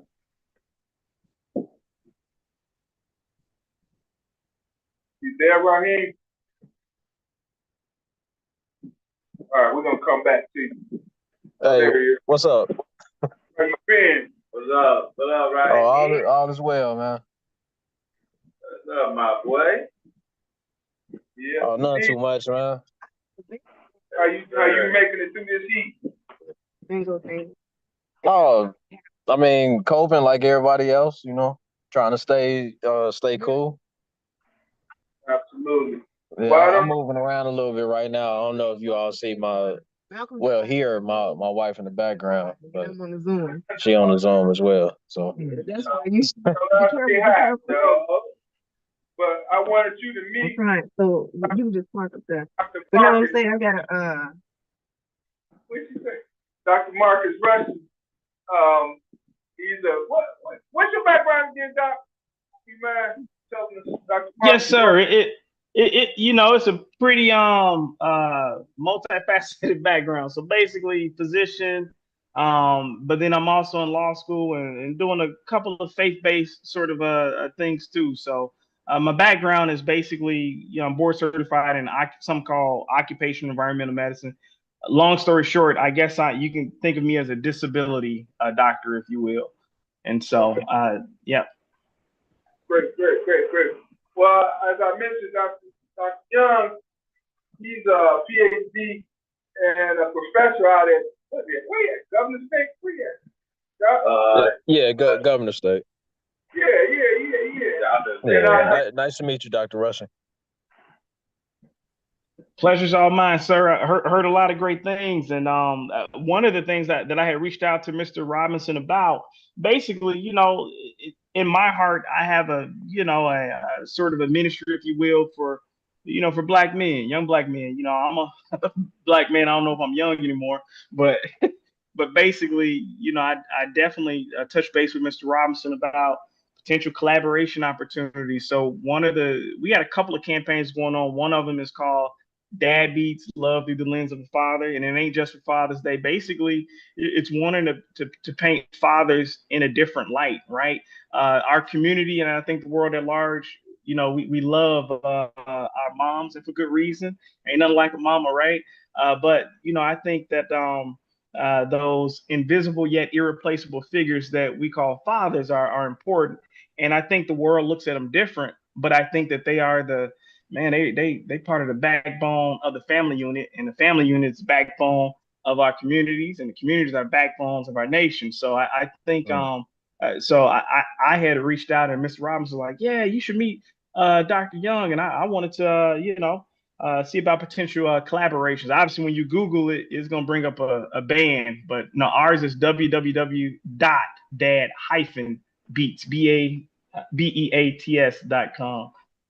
But yeah, well, that's what we're trying to do, changing the image of fatherhood. Absolutely. Well, maybe you can expand what you're doing with your program, Raheem.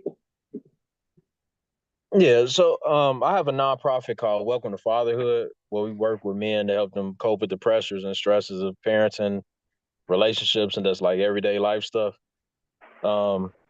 We have we call them symposiums, or parenting symposiums, what we do on the first and third Thursday of the month, where we have a topic and we develop questions around the topic and just throw it out to the group. So it's like a group therapy session kind of. And we also do like other like community outreach activities and different things like that. So I mean, I would love to like connect with you and collaborate on anything that you have going on, or like we can invite you in on the stuff that we have going on. That'd be cool. Well, that's what's up. I appreciate that. Yeah. All right. I hear you. I'm gonna put my number in the chat. Can y'all hear me? So, oh yeah, we got you, Steve. I think they can. I just got. Yep, we can hear you. Is that better, y'all? Yeah, we hear you. Yeah. There are. We can hear you, Steve. Hello? Yo. Yeah, I can hear you. We can hear you, D. Okay. Yeah, y'all can hear us? Oh yeah, we there. We're just sharing some information. I did want to dive in to Dr. Rushing and what he was talking about last weekend, but I don't know if we're gonna have enough time. We only got like 10 minutes left. But I want him to kind of give us an overview of I know you can't probably talk much about the case, but maybe you could give us as much as you can on why we need to know this and what's exactly going on that we need to know regarding the hospital that you came from or were involved with.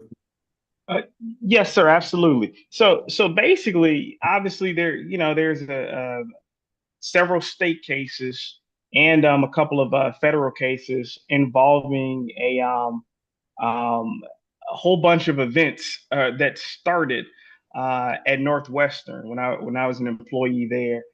Basically, it started when I reported something that occurred to a Black patient, and then sometimes when you insult the ego of a billion-dollar institution, their memory sort of lasts long. They basically partook in a series of events that I'm labeling as retaliation. And it's obviously I can't discuss all the details. We discussed some of the threats that were present in my performance evaluations, and there was a whole lot of things that occurred afterwards. But the important thing is, why should you be involved, right? Or why? How does this relate to the Austin community? How does it relate to the world? I'm just gonna refer to, I'm a butcher a quote from Dr. King. Basically, he mentioned that an injustice anywhere is a threat to justice everywhere. That's paraphrased.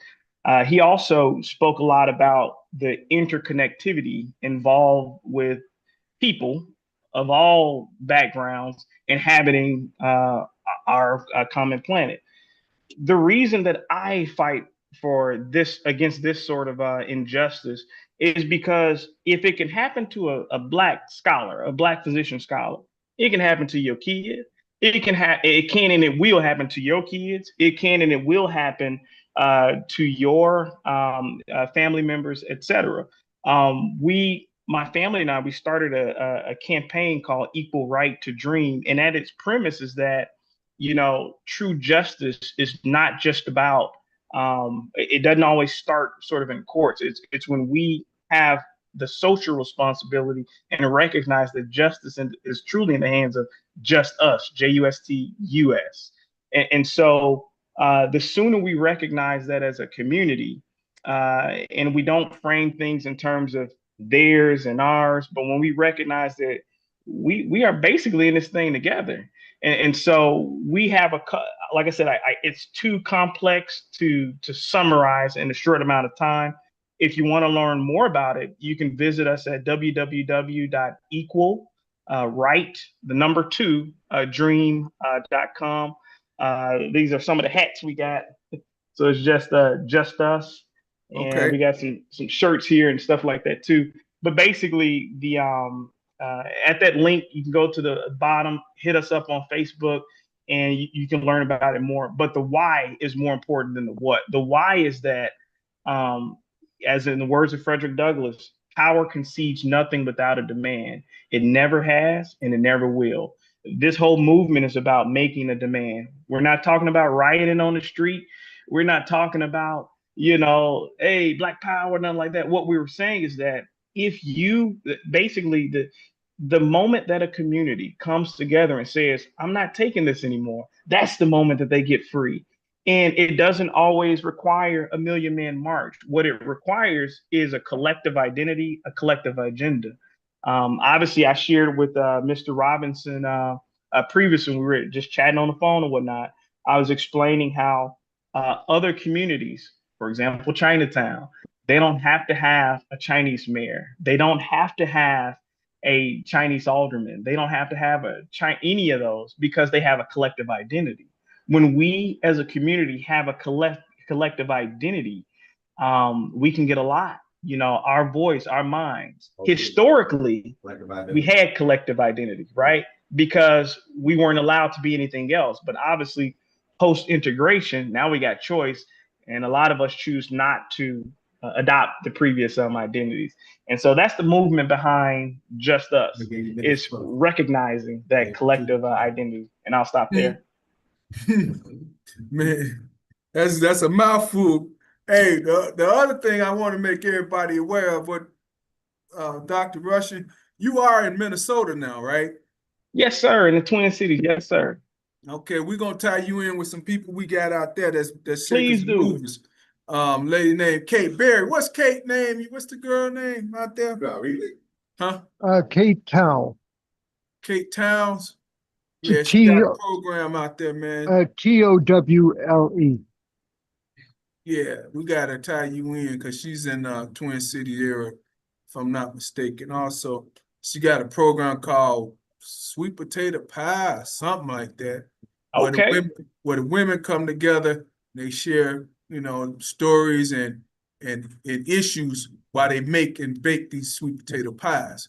Now, the astonishing thing about it is she a white woman, you know, but then I'm like, well, hey, you ain't putting raisins in the pie. Yeah, I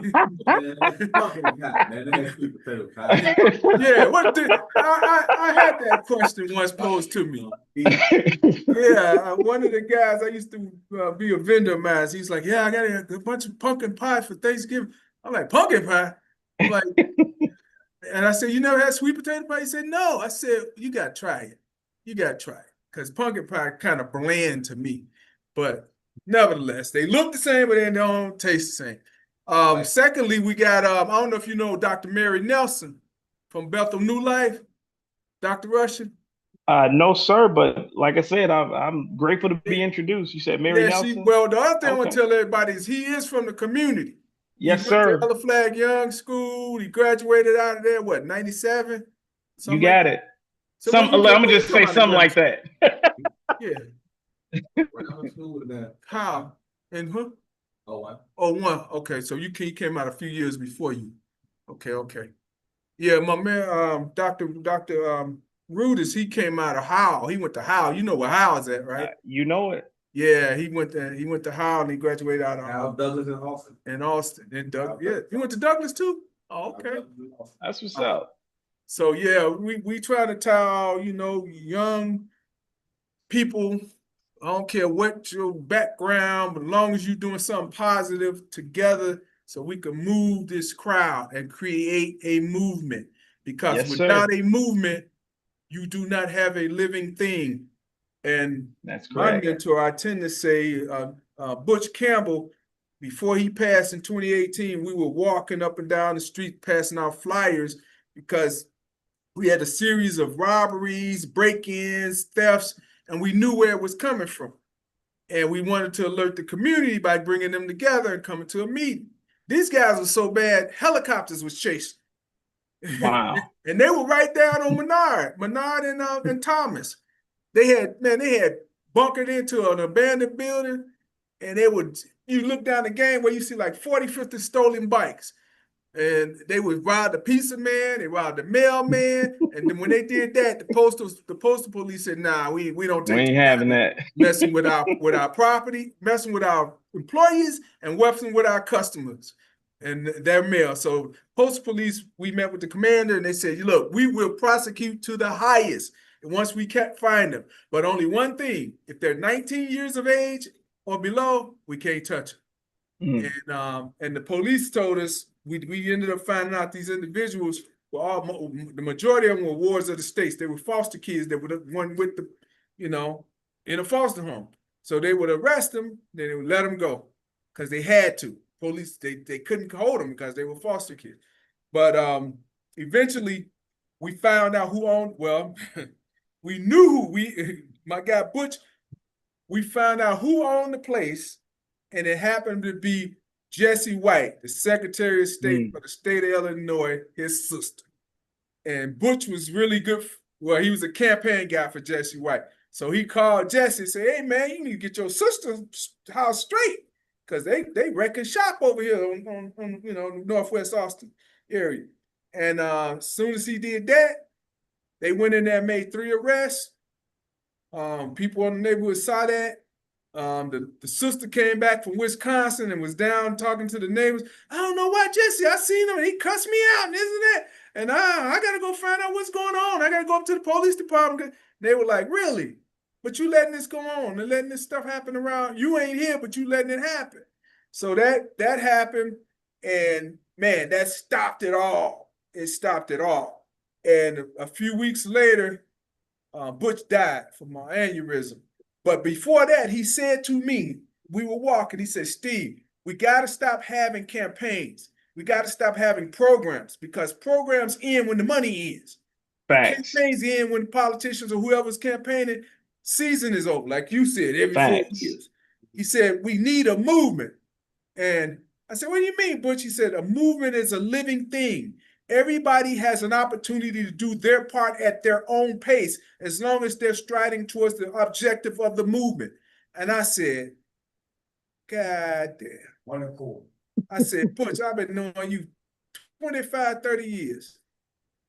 And you said exactly what it is." So that being said, it's frozen to my mind. That's what we have to do. And DeAndre, Dr. Rudis and I, we went forth in the year 2020, and we created a movement, so to say. And we actually called it 40 Blocks in a Movement, where we went door to door and engaging people, questioning them to find out what's their objectives and what would they like to do, and would they be part of this movement, which we called 40 Blocks in. And we asked that you have 3 things in common. That 1, you do care. 2, you want to stay communicated up with us. And 3, you want to stay connected. And if you feel that that's part of what you want to do, we're going to push this movement to the highest that we can. And we're going to keep it rotating, And that's what we've been doing. Hey, people don't understand. Movement is a living thing. And once we understand that, do that to the capacity that you can. I can't even think who the rapper was, but they used to always say, everybody gonna get some. Not a lot, but a little bit. And that's the truth. We just want you to get some and give some, even if it's just a little bit, so that we can make this movement become exactly what we need. We need safer communities. We need better communities. We need better educational institutions. You know, we need prosperity based on jobs and employing, you know, each other, ourselves. So, and there, yeah, Rev, we do need some spirituality and some religion, so to say. You know, we do need, I ain't gonna just say Christ, because everybody, you know, different. For all people, spirituality is I'm spoiled off of Black, so my heart is into my beliefs because that's where my mother raised me, to love our own people. And through history, what I've always read is I've always seen Black people as the key to when it comes to any type of growth and development or spirituality, like the fathers and the mothers of civilization. We've always, that's been Black people's strength, our spirituality, not just our physical makeup, but our spirituality. You look inside the neighborhoods, that's the first thing we lose, our spirituality. You lose your spirituality, you lose what? Your humanity. Wow. You start losing your humanity, you start losing everything. Right. Your community. You know what I'm saying? So that's number one. I believe that's wholeheartedly. You're absolutely right. What you say there, Rev, to those words? Dr. C.J. Wright, I'm not Dr. Reverend C.J. Wright. Reverend Doctor, we're gonna call you Doctor. Yeah, Rev, what you say? He gonna come in and we're gonna start closing out. But interesting enough, I think we're gonna have to recap and kind of reconvene on this whole concept and figure out how we can tie all of this in at this time, because of course the holidays week coming up, and we'll be here next Sunday, but we need to start looking at plans, you know, roadmaps and plans, because ain't nobody getting younger. Ain't no more babies in this room. But I was gonna tell you, Dr. Rushing, about Mary Nelson. Mary Nelson's up in Minnesota too. She's you heard of St. Anne building, right? Hospital. Mm-hmm. Yes, sir. Bethel New Life was the organization she had that took over the St. Anne building. Probably okay. It was Bethel when you were in school.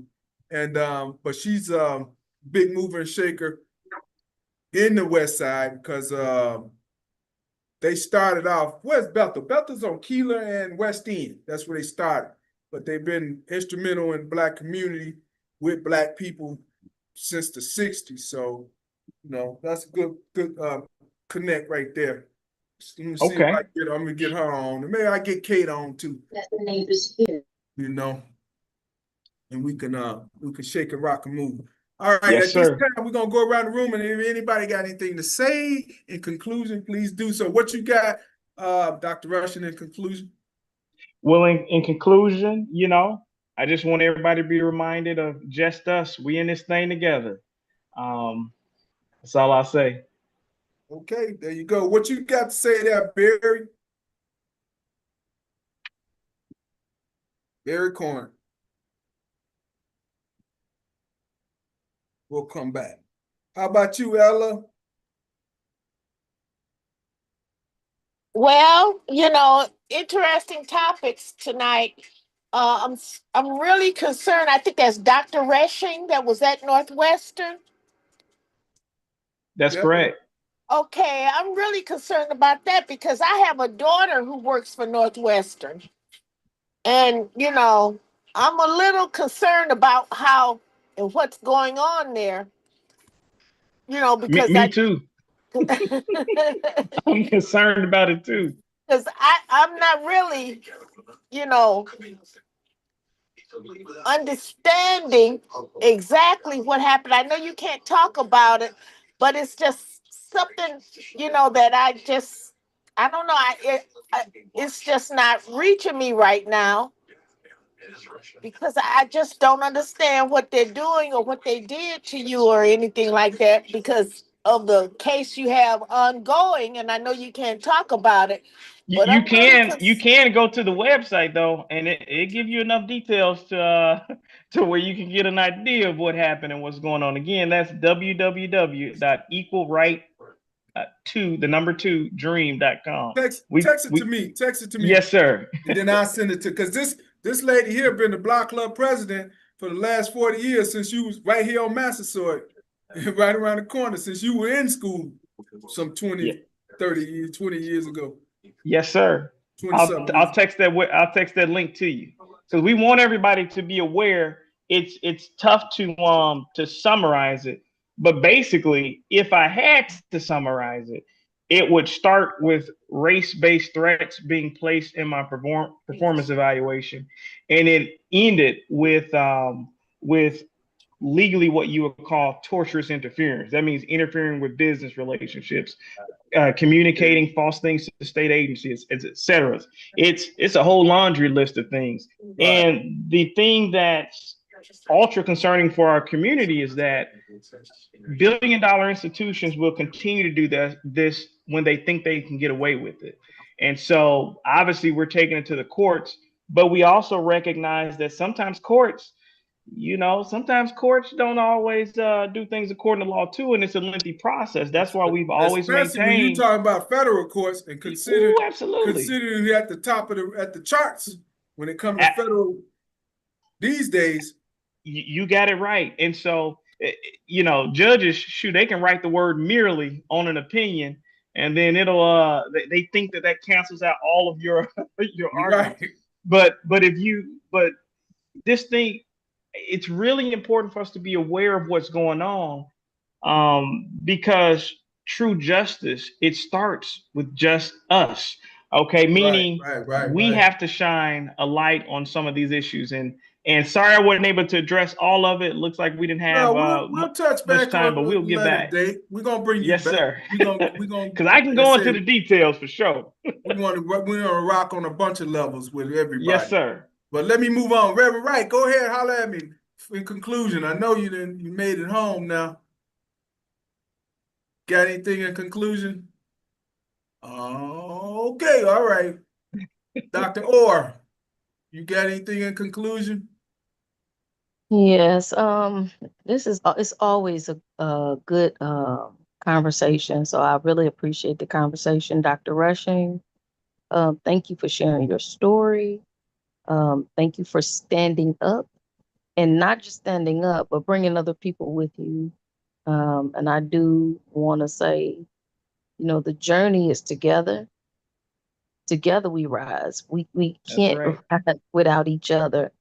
And I'm just, I can't find the right word, but I'm patiently waiting and acting while I'm waiting, doing something for us to return to our own identity and our own people, how we move, how we live and breathe. I'm just waiting on that because that's where our power is at, together and being authentic with ourselves. I think Dr. Rudis talked about that earlier. So thank you for standing up, and I did. All right. Thank you, Dr. Orr. Barry Corn. Hey, guys. Well, should we start calling you Dr. too? Well, I've been called worse.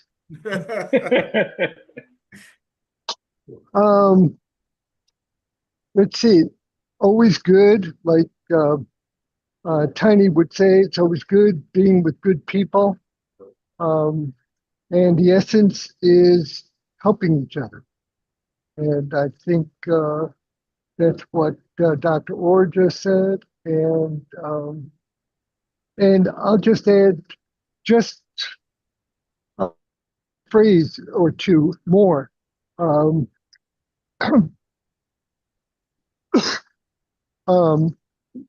is a new story for life, and it's called Peacebrook. Steve and I co-founded it, and in Peacebrook, people help each other, have a thriving community, and grassroots governing councils where anybody can start a Peacebrook council. and the other is using time as real money. And I just did something that was fascinating, but I can't tell you about it tonight because we're this is just the closing comments. So what I did is to say, in Chicago, if we had a dual currency using both time and or dollars, what would the impact on Chicago be? And if I put it into 2 different AI programs, and it's pretty remarkable consequences. So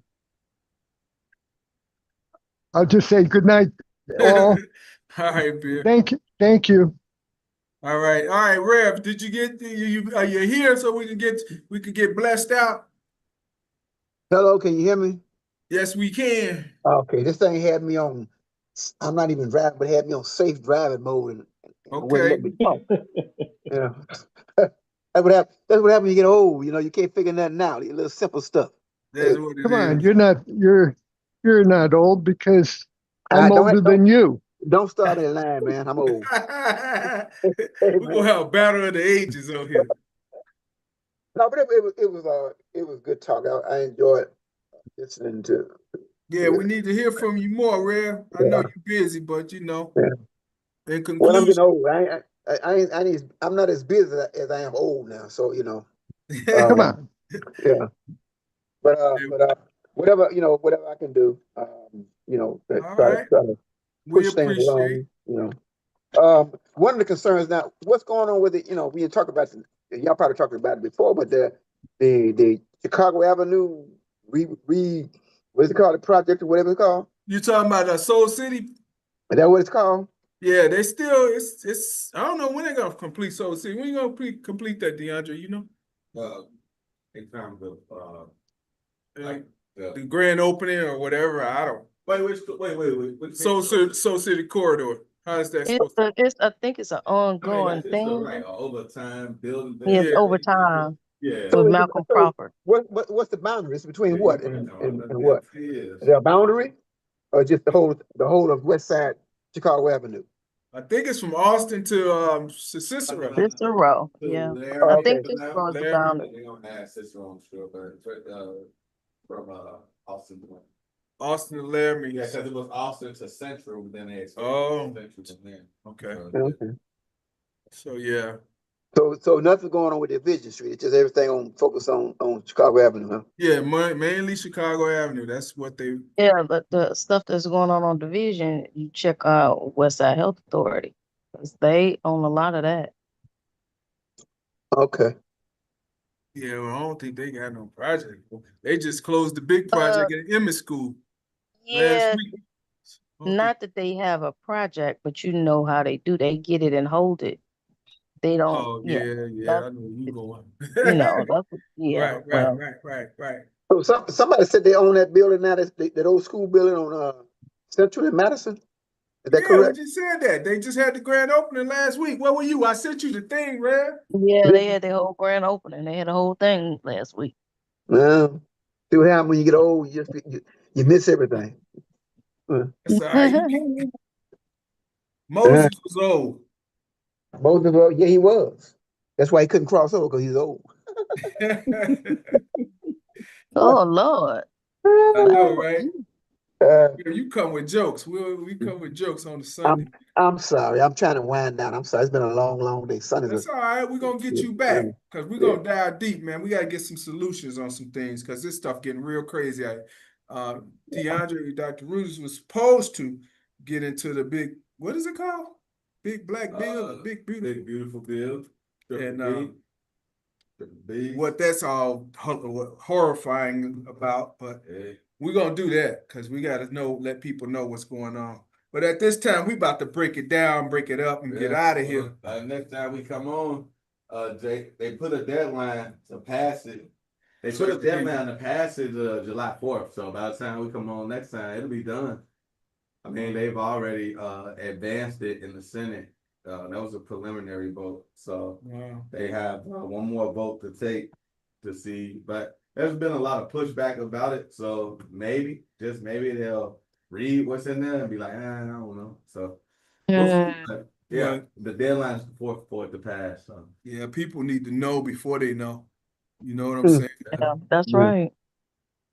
But Hey, anyway, Steve. yes, Hey, I indeed. mean, Dr. Rushing. Yes, ma'am. I reached out. You did the plugs for your website. I reached out through your website a couple of times last week.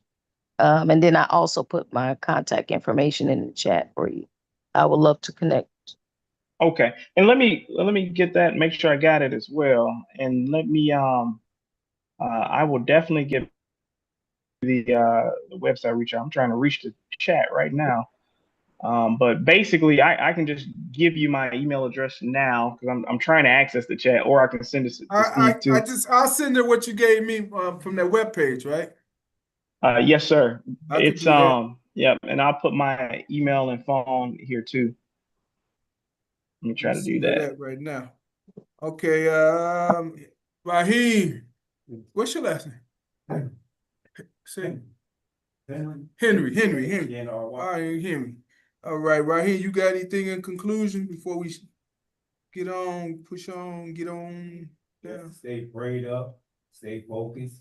Our powers are our numbers, so stay together. yeah, right way. All right, I don't have anything left. Oh, real quick for me, just to let y'all know, we are going to be doing our smokeouts. We got definitely one at the end, the last Thursday of the month, which is what's the 24th of July? Is it 24th of July? Monday. Thursday. This is the last one. It's 30. This will be the 31st. Yeah, I think we're doing it on 24th. Yeah, Okay. I'd have missed the 31st. That would have been, oh no, that would have been too far. But anyway, yeah, 24th, and then we might have one before then, but we'll let you know if something's coming down the pipe. And also, we want to keep my guy Tommy Simmons in our prayers. He lost his sister last week, and she'll be having her services at Rayner tomorrow. And repass at 6978.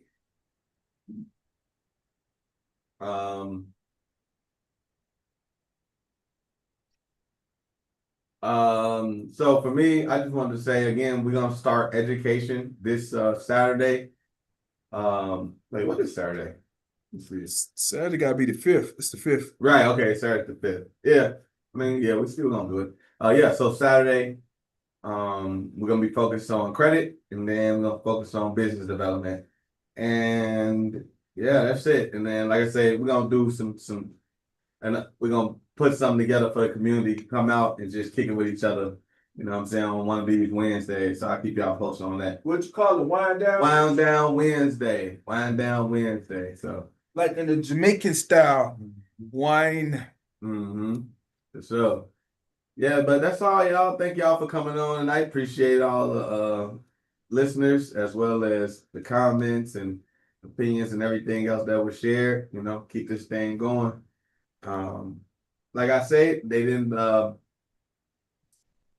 want us sitting at the table, so we created our own. We got open seats, and we just trying to welcome y'all on home. Thank y'all for allowing us to welcome you to Northwest Austin County. So good night. Good night, y'all. Have a good night. All right, next week we will do that.